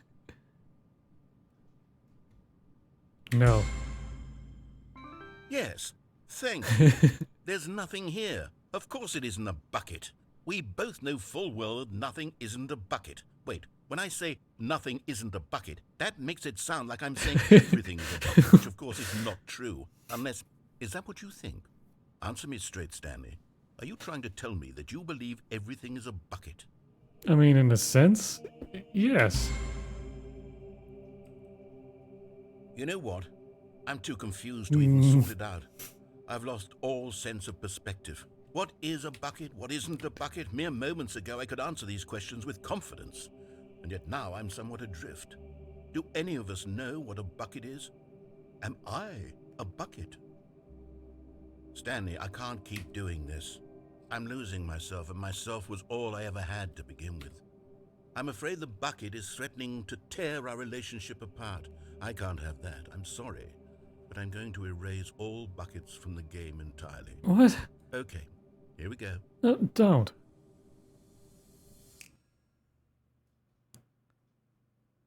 What happened? Is everything gone? Why did everything disappear? Wait, Was everything a bucket? Every single thing in the game was a bucket. Oh my God, I had no idea. How could... Except me. I'm not a bucket after all. And you, Stanley, you're still here. You're not a bucket either. Oh, this is wonderful news. We're not buckets. Yes, I actually feel much more at ease right now. It's delightful to get some clarity on that issue, but it doesn't change the fact that we haven't got a game. So, Tell you what, I'll reset everything and we'll put back all of the buckets, okay? And we'll know that it's all a bucket. But if you run into anyone else, maybe don't mention that. Probably a Who good knows idea. what that information might do to a person. All right, here we go. All right. That was All of fun. his co-workers were gone. What could it mean? Stanley decided to go to the meeting room. Okay. Where are we going today? The bucket asked. Stanley just smiled.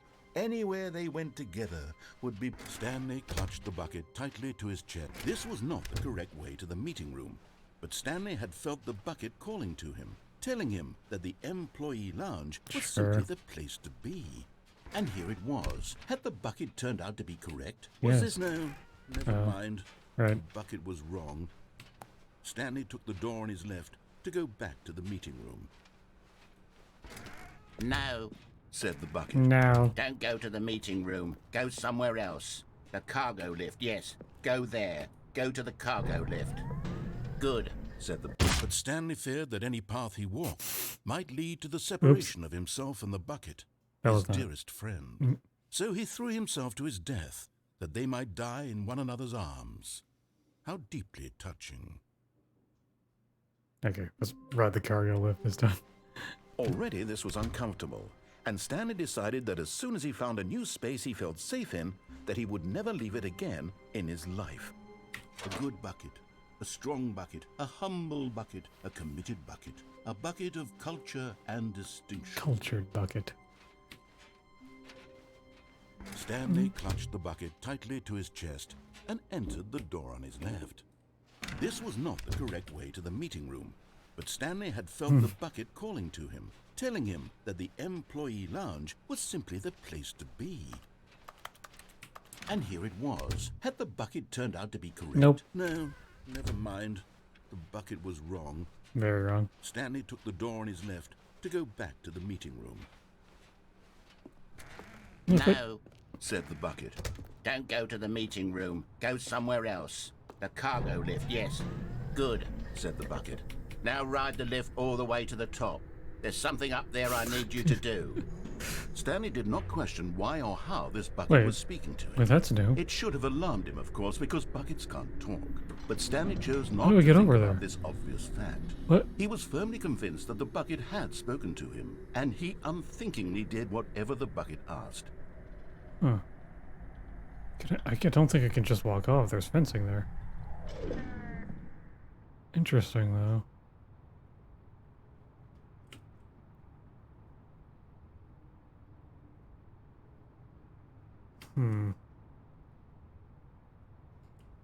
Let's try that. Oh, try something here, around there next said the time. bucket. Go Okay, into this dark room over here. Enough, bucket. Stanley once again obeyed blindly.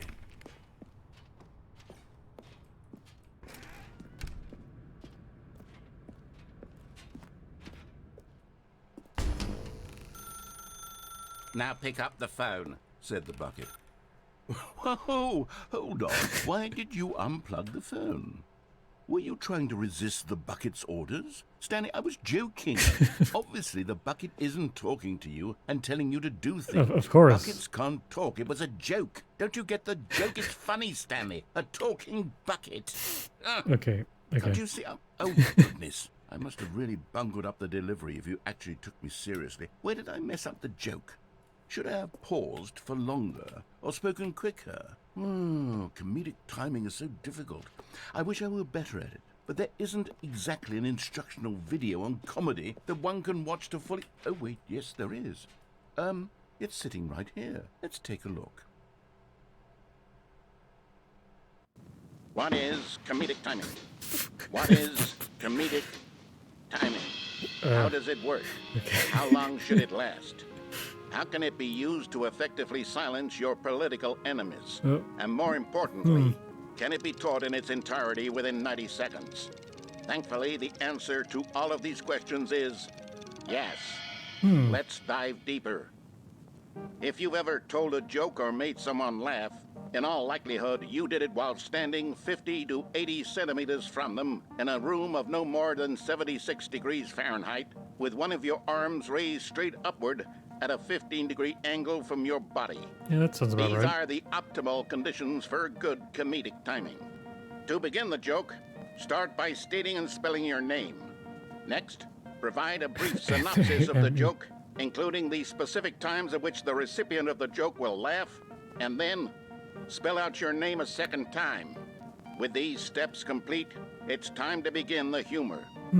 Speak the entire joke in no more than 18 seconds and no less than 13 and a half, pausing only for bathroom breaks when necessary. When the joke has concluded, it is customary to inform your listener that the joke is over by declaring in your loudest possible voice, "I'm Dunny with the funny." Let's practice screaming, "I'm Dunny with the funny" now. I'm Dunny with the funny. I'm Good. oh. This saying is a perfect example of expectations management, which is the cornerstone of good comedy. Finally, it's time to hand out surveys. Collecting hard data from your audience on how rapt they were throughout the joke is the only way to grow or learn as a comedian. An effective survey should be no less than 10 pages long and should include the same question reprinted several times, just to ensure the survey taker is actually paying attention and not simply filling in answers at random. And that's all there is. With these strategies at your disposal, you'll have audiences doubled over in laughter and even tripled over in laughter in no time at all. Just remember to let them stop laughing at some point, you gut-busting little scamp. You scamp. After all, we're each of us needed on the front lines of the war to fight the 12-legged invader who threaten our very existence, and who very likely die in a hailstorm of bullets and mandibles.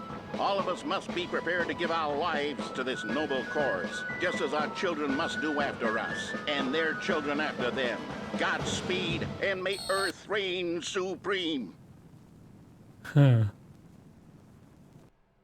That took a turn. Goodness, this video is a little outdated, isn't it? Well, no matter. I think the fundamentals of proper comedic timing are still as relevant today as they were back then. So with that in mind, I believe the only way forward is for us to return to the two doors and walk through all of this again, so I can try telling my story with more appropriate comedic delivery. Come along, let's head back.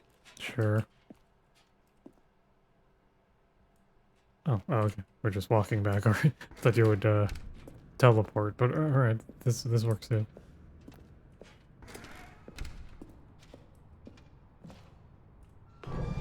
I can feel it. You're This fenced time, in, so I I'm can't. really going to nail the delivery. You'll be in stitches. A talking bucket, you'll say? How ridiculous. Oh, the collectible's absurd. gone now, What a too. hilarious concept. The king of comedy. That's what you'll call me. Thank goodness we had the instructional video. Otherwise, who knows where we'd be right now. Well, I wouldn't be the king of comedy, that's for sure. The bucket spoke to Stanley. The bucket spoke. The bucket spoke. Oh, I'll figure it out on the fly. No need to overthink things. Voice exercises right now. Alright. There's the meeting lounge, or the employee lounge. Right. Oh, are we walking all the way back to the... Here we go. Oh. Here we go. You ready? When Stanley and the bucket came to a set of two open doors, they entered the door on the left. No. You were supposed to go through the door on the right, leading back to the phone. Oh. Did you not even look at the instructional video? I think this is all covered very clearly. There's no way I can make the comedic timing work now. It's done. The joke is completely done and over. It's all your fault, Stanley. I'm going to be ridiculed in the community of other joke writers. I'm going to be shamed at every one of our meetings from now on. All because you couldn't watch a simple video and take a hint. Are you proud of yourself for bringing me It's down, just the Stanley? regular Are you meeting room proud? now. Oh. Here we go. You ready? When Stanley and the bucket came to a set of two open doors, they entered the door on the left. Okay. Oh.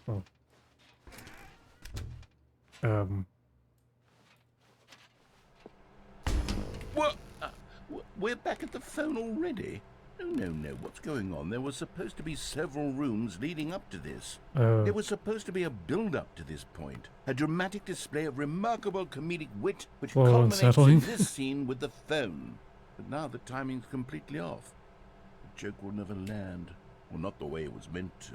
And it's all my fault. I must have forgotten that the phone room comes immediately after the That's not how it... room. What an egregious mistake. Mhm. I've made a fool of myself. I don't deserve the title of King of Comedy. I'm nothing. I'm not even the lowliest joke-telling whelp. I think I need to go back and rewatch that instructional video again. Yes, surely that will help me improve my... Stanley, you love the bucket so much it's like you... it's as though all of your other most prized possessions pale in comparison. Yes. Just, Let me try that again. just skip to this ending. I heard that you are pale with shame over how unabashedly in love with a bucket you are. No? Still not? Is it the delivery? Pale with shame. Pale with shame? Pale... What's another word to describe a bucket? Stanley, this bucket is so metal, I think I saw it playing guitar. No. We're getting away from making fun of Stanley's obsession with the bucket, which was the whole point of this. I'm no good at these jokes. I need more instructional videos. That's exactly what it is. That's what will make me the king of comedy again. More instructional videos. Let's see. I guess I could try going bucketless. That just reversed it back to the original route, though, right? I assume. Wait, why is it rusty? The embrace. Was it always? friend, Oh no, it's the a color of the withered room. I don't know. companionship that stands the test. Stanley clutched the bucket tightly to his This Let's begin the game. all of his co-workers were gone. What could What do it you mean? mean? Stanley decided to go to the meeting room. Forget Perhaps you. he had simply missed a memo.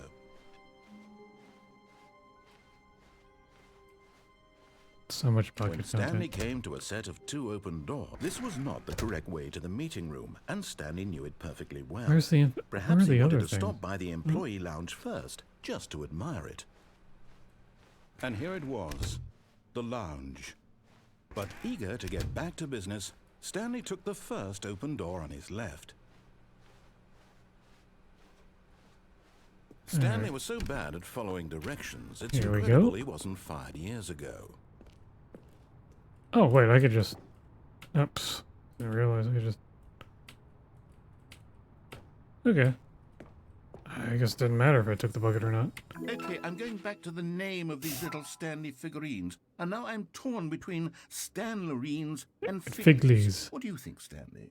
What name better encapsulates the intrinsic sense of happiness that you get from seeing a small number in the corner of your screen go up by 1? Let me sit on it.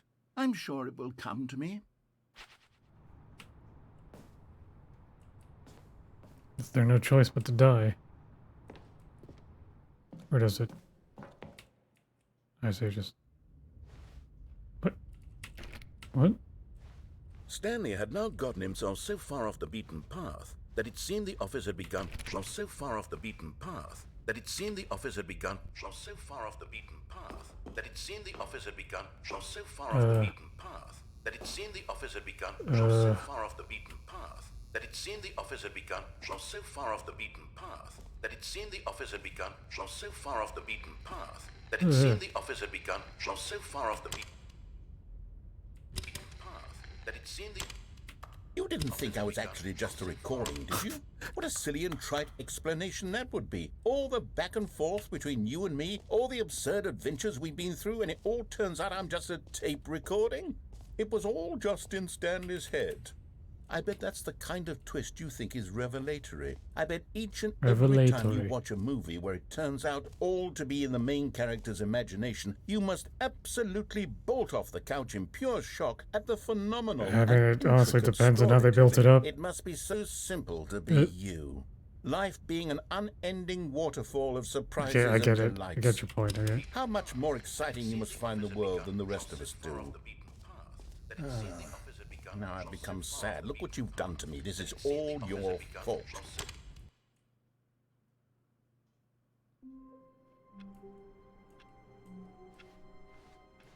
All of his co-workers were gone. Let's take the What bucket could in it there. mean? Stanley decided to go to the meeting room. Perhaps The bucket made Stanley want to be a better man and a better co-worker. In time, perhaps, he would Inspirational. become both of those things.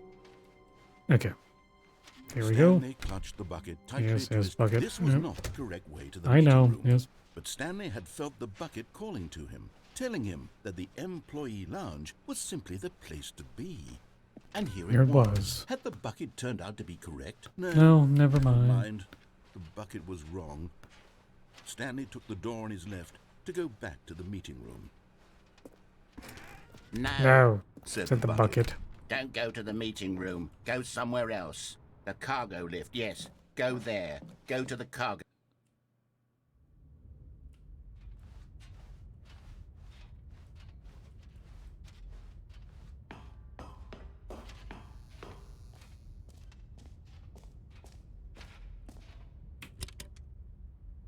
What? Okay, this is day number 295. Tape number... I don't even know. I've lost track. Nothing feels real anymore. The longer I study this bucket, the less sense anything makes. The sheer euphoria I feel every time I pick it up. No matter how many times I've done it, it's always the same feeling. And the emptiness in my chest when I set it down. It doesn't make sense. Tape There's playing in no reverse. explanation for it. I still Oh no, it's haven't playing the figured out backside. why I see the Really? world so differently when this bucket is in my arms. Why everything feels so... What do I do with this Right, treasure? fast forward or swap the labels. I can monetize it. Oh my god.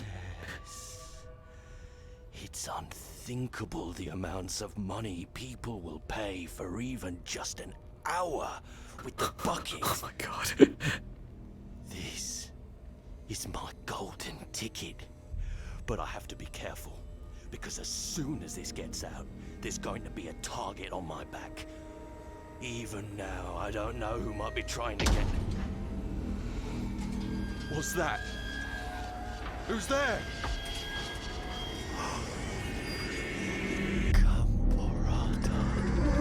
Camarata.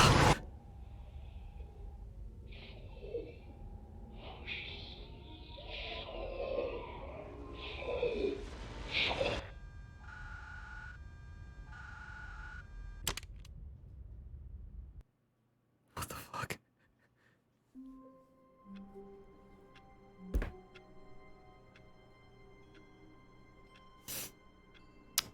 Well then. All of his co-workers were gone. What could it mean?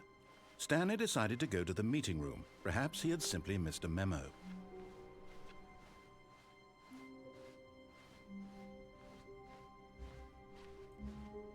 Alright. Alright.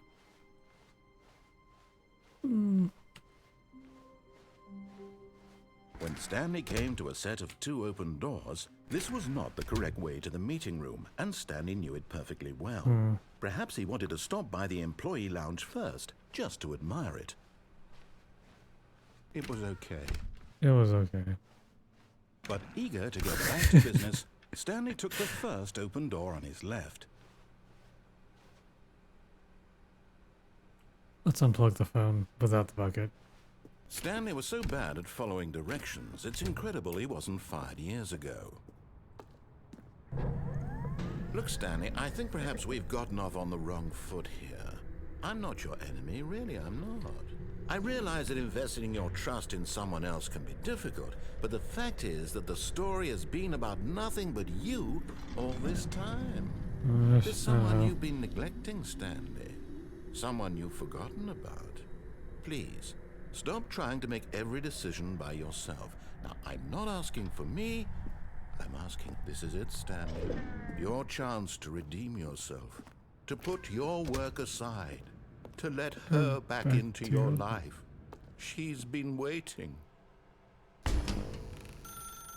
That's her, Stanley. You need to be the one to do this. To reach out to her. Oh, no, you can't. Did you just unplug the phone? No, that wasn't supposed to be a choice. How did you do that? I actually haven't tried answering the phone with the bucket. I didn't even know that was possible. Let me double check. No, it's definitely here, clear as day. Stanley picks up the phone. He's taken to his apartment where he finds his wife, and the two pledge themselves to one another. Music comes in, fade to white, roll credits. Not picking up the phone is actually somehow an incorrect course of action. How is that even possible? None of these decisions were supposed to mean anything. I don't understand. How on earth are you making meaningful choices? What did you... Wait a second. Did I just see... No, that's not possible. I can't believe it. How had I not noticed it sooner? You're not Stanley. You're a real person. He's using me. I can't believe I was so mistaken. This is why you've been able to make correct and incorrect choices. And to think I've been letting you run around in this game for so long. If you'd made any more wrong choices, you might have negated it entirely. It's as though you completely ignored even the most basic safety protocol for real-world decision-making. Or did you not grasp the severity of the situation? Well, I won't have that kind of risk on my watch. I'm going to stop the game for a moment so we can educate you properly on safe decision-making in the real world. Please observe this helpful instructional video. Choice. It's the best part of being a real person. But if used incorrectly, remember. can also be the most dangerous. For example, in this scenario, a hypothetical real person named Rupert has a choice. Kind of vaguely He could recall invent a something like machine this. that eliminates food shortages across the world to make life better for all people. Or he could spend years of hard work forgetting how to read. Which choice would you make? Remember that unlike here, the real world makes sense, and at no time should you make a choice that does not conform to rational logic. If you find yourself speaking with a person who does not make sense, in all likelihood, that person is not real. Allow the person to finish their thought, then provide an excuse why you cannot continue talking. Turn to a partner and practice saying, "My goodness, is it 4:30? I'm supposed to be having a back, sack, and crack." Excellent. Goodness, Making 4:30. choices on a regular basis is the best part to a healthy decision-making process. Most medical professionals recommend making at least 8 choices per day. Do you make more than 8? Less? 2? And finally, if you begin to wonder if your choices are actually meaningful and whether you'll ever make a significant contribution to the world, just remember that in the vast infiniteness of space, your thoughts and problems are materially insignificant, and the feeling should subside. At this time, your instructor will guide you in an exercise to test and reinforce the material covered in this video. Welcome back. Forklift. You may have noticed that this room has begun to deteriorate as a result of narrative contradiction. But not to worry. Now that you're properly informed on good decision-making, we're going to revisit a choice you made just a few minutes ago and see what the correct thing to do would have been. This way, please. Sure.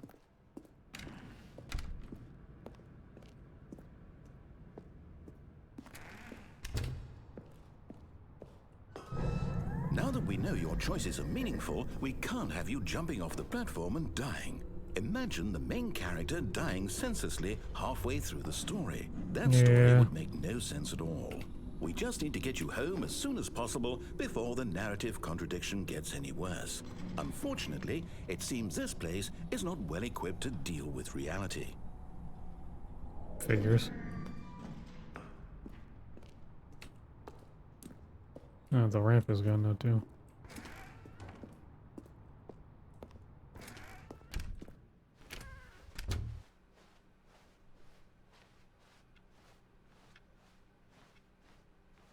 Wait, this is just going to be the body ending Almost again, isn't there. it? You'll take the door on the left, back to the correct ending, the story will have resolution once again, and you'll be home free in the real world. Okay, that'll work. Now remember, all you need to do is behave exactly as Stanley would. That means choosing responsibly and always putting the story first. I'm quite sure you'll be up to the task. Just follow my lead and you'll be fine. Sure. All right. When Stanley came to a set of 2 open doors, he entered the door on his left.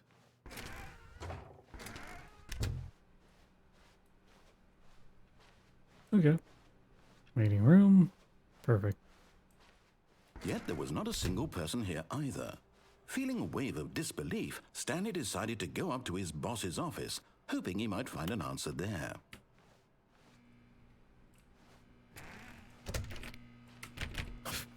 Let me in. Coming to a staircase, Stanley walked upstairs Wait, to that his was cut off boss's too. office.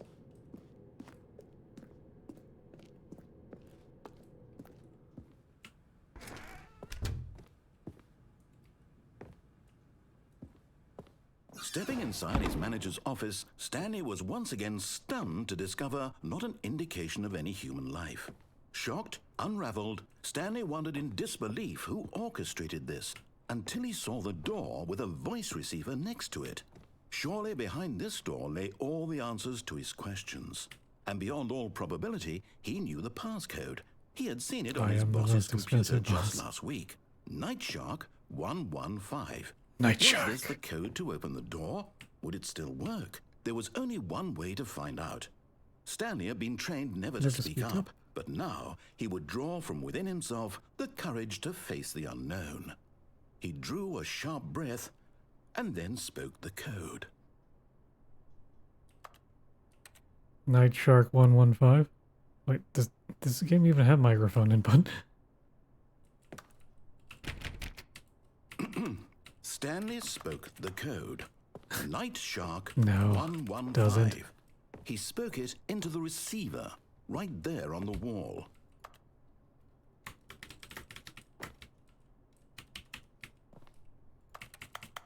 I'm sorry, is there a problem? You didn't mishear me, can't did speak. you? Please speak the code into the receiver. Otherwise, we can't get on with the story. This is a crucial I step. can't remember this.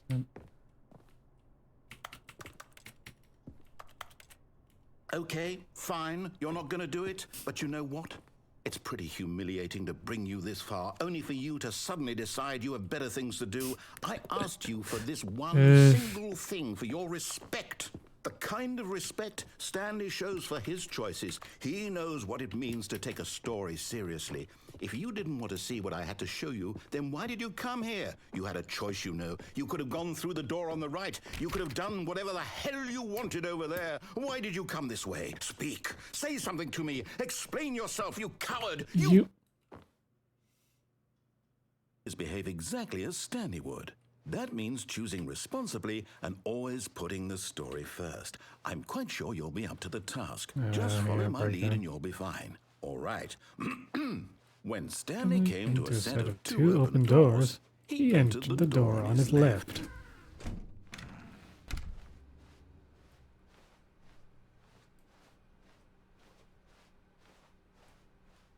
Yet there was not a single person here either. Feeling a wave of disbelief, behave exactly as Stanley would. That means choosing responsibly and always putting the story first. I'm quite sure you'll be up to the task. Just follow my lead and you'll be fine. All right. When Stanley came to a set of 2 open doors, he entered the door on his left.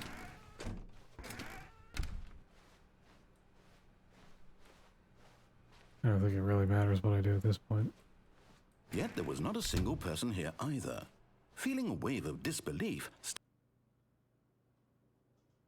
behave exactly as Stanley would. That means choosing responsibly and always putting the story first. I'm quite sure you'll be up to the task. Just follow my lead and you'll be fine. All right. When Stanley came to a set of 2 open doors, he entered the door on his left. No! Why did you do that? Quickly, hurry back in the other direction. Perhaps we're not too late.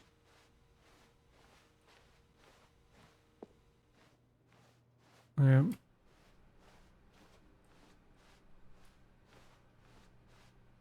Dun dun dun. Oh, it's ruined. I can't believe, after everything we talked about, that my story, you've destroyed my work. Why? For what? What did you get out of that? What did you think was so special about seeing the game undone, left here like so much garbage? It's worthless now. And what am I supposed to do? Even if there were a way to continue, would it be worth it? To know that my story is now incorrect? How can I go back to that? I can't erase that knowledge. I'll have to live with it forever, reliving its impossibility forever. I couldn't live that way. Is it better to shut the game down entirely? To willingly destroy all of my work? I don't know. What's the answer? What do I do? What do I do? What do I... No, I have to. I have to shut the game down. I have to. I have to.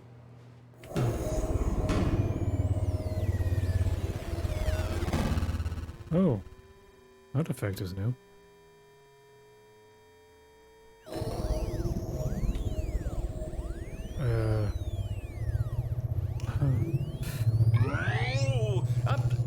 I'm here. I'm still here. Here in this pile of rubbish. Where's that light coming from? With you. You, who thought you were so clever. Now look where we are. My entire game is destroyed. It was the only thing in the world that was mine, and you've run it into the ground. What, did you think that would be funny? You just had to see? Just a little funny. Didn't I impress upon you how important it was to be like Stanley? He actually knows how to do what I tell him to. He understands that if I say to do something, there's a damn good reason for it. That thought hadn't even occurred to you, had it? That there's a world outside of you? You're a child. Oh, my story. If you'd just gone through the door on the left, you would have seen it. There was a whole underground facility. You would have destroyed it and been victorious. It would have been so perfect. I worked so hard on it. I tried so hard to make... When Stanley came to a set of 2 open doors, he entered the door on his left. Stanley? Stanley? Hello? Hello? Are You? Is everything okay? Stanley, please. I need you to make a choice. I need you to walk through the door. Are you listening to me? Can you hear me? Is everything all right? Stanley, this is important. The story needs you. It needs you to make a decision. It cannot exist without you. Do you understand me? Do I actually have to sit through this for it to count? I'm not really sure. Is it even counting? I don't... I simply need you to take that step forward, please. Choose. Okay, I'll take the bucket, but answer the phone. Anything. This is more important than you can ever know. I need this. The story needs it. So, you hear me? Are you there? Are you listening to this? Stanley, are you there? Okay, I have time for one more, and then I gotta eat. It's okay, I can wait. You need Lunchtime. time to decide. Time to make sure your choice is correct. That is the best choice. That's all right. I'll wait for you to decide what's the right thing to do. Take as much time as you need.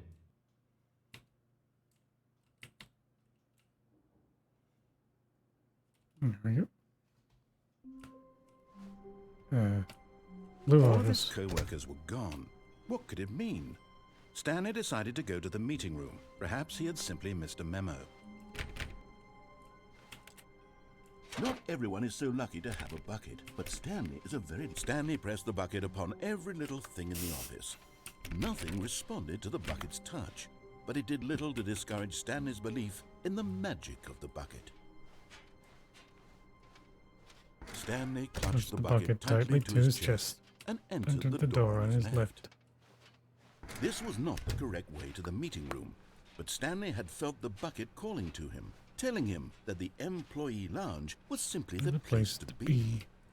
And here it was. Had the bucket turned out to be correct? No, never mind. The bucket was wrong.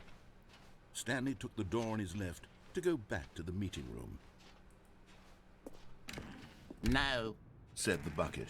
don't go to the meeting room. Go somewhere else. The cargo lift, yes. Go there. Go to the car. Good, said the bucket. Now ride the lift all the way to the top. There's something up there I need you to do. Stanley did not question why or how this bucket was speaking to him. It should have alarmed him, of course, because buckets can't talk. But Stanley chose not to think about this obvious fact. He was firmly convinced that the bucket had spoken to him, and he unthinkingly did whatever the bucket asked.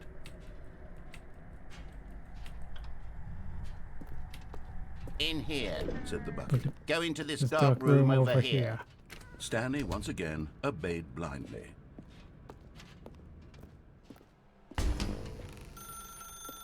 Now pick up the phone, said the bucket. Pick up the phone and it will take us back home, where we can go about life together. Together. Or just stare at it. Yeah.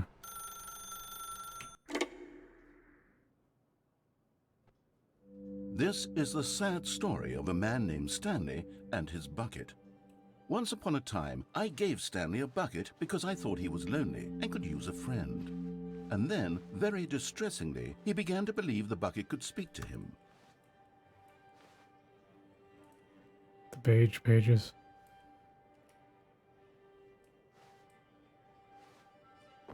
This is much nicer than the other apartment. Or did they change the apartment completely?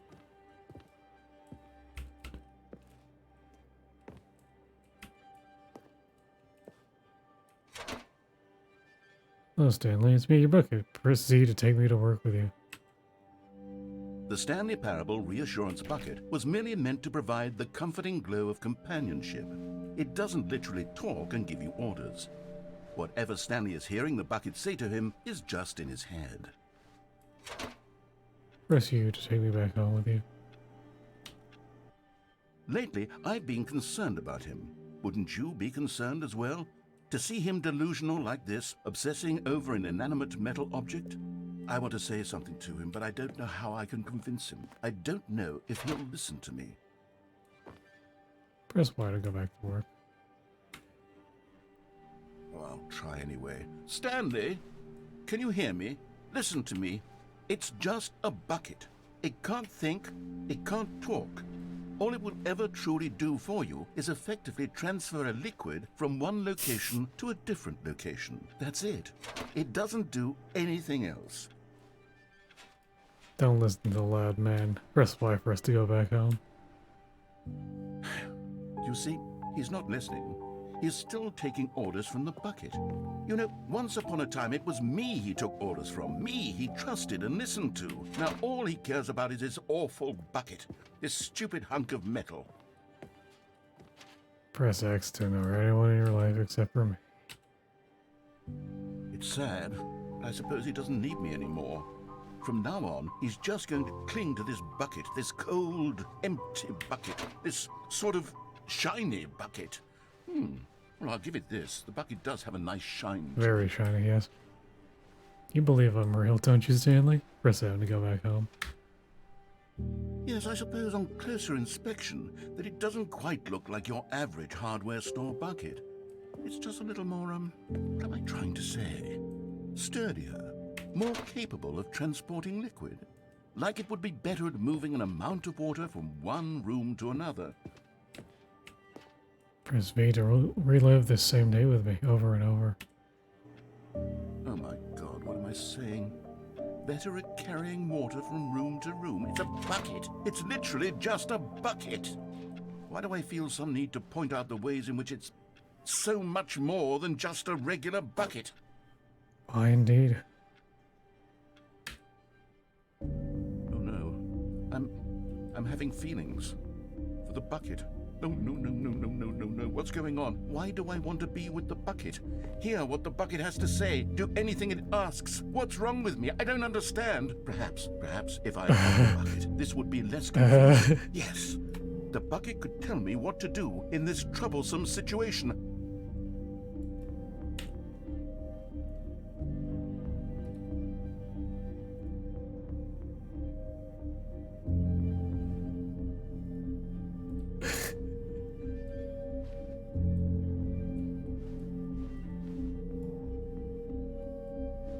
13 past midnight. Stanley, give me the bucket. Give it to me. Give me the bucket, Stanley. I need it. Give it to me now. Give it, or I'll... Close your eyes.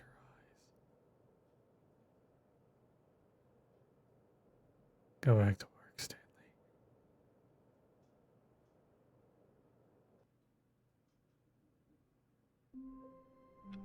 Okay. Time for lunch. I'll play more of this later. Very fun, though. Oof.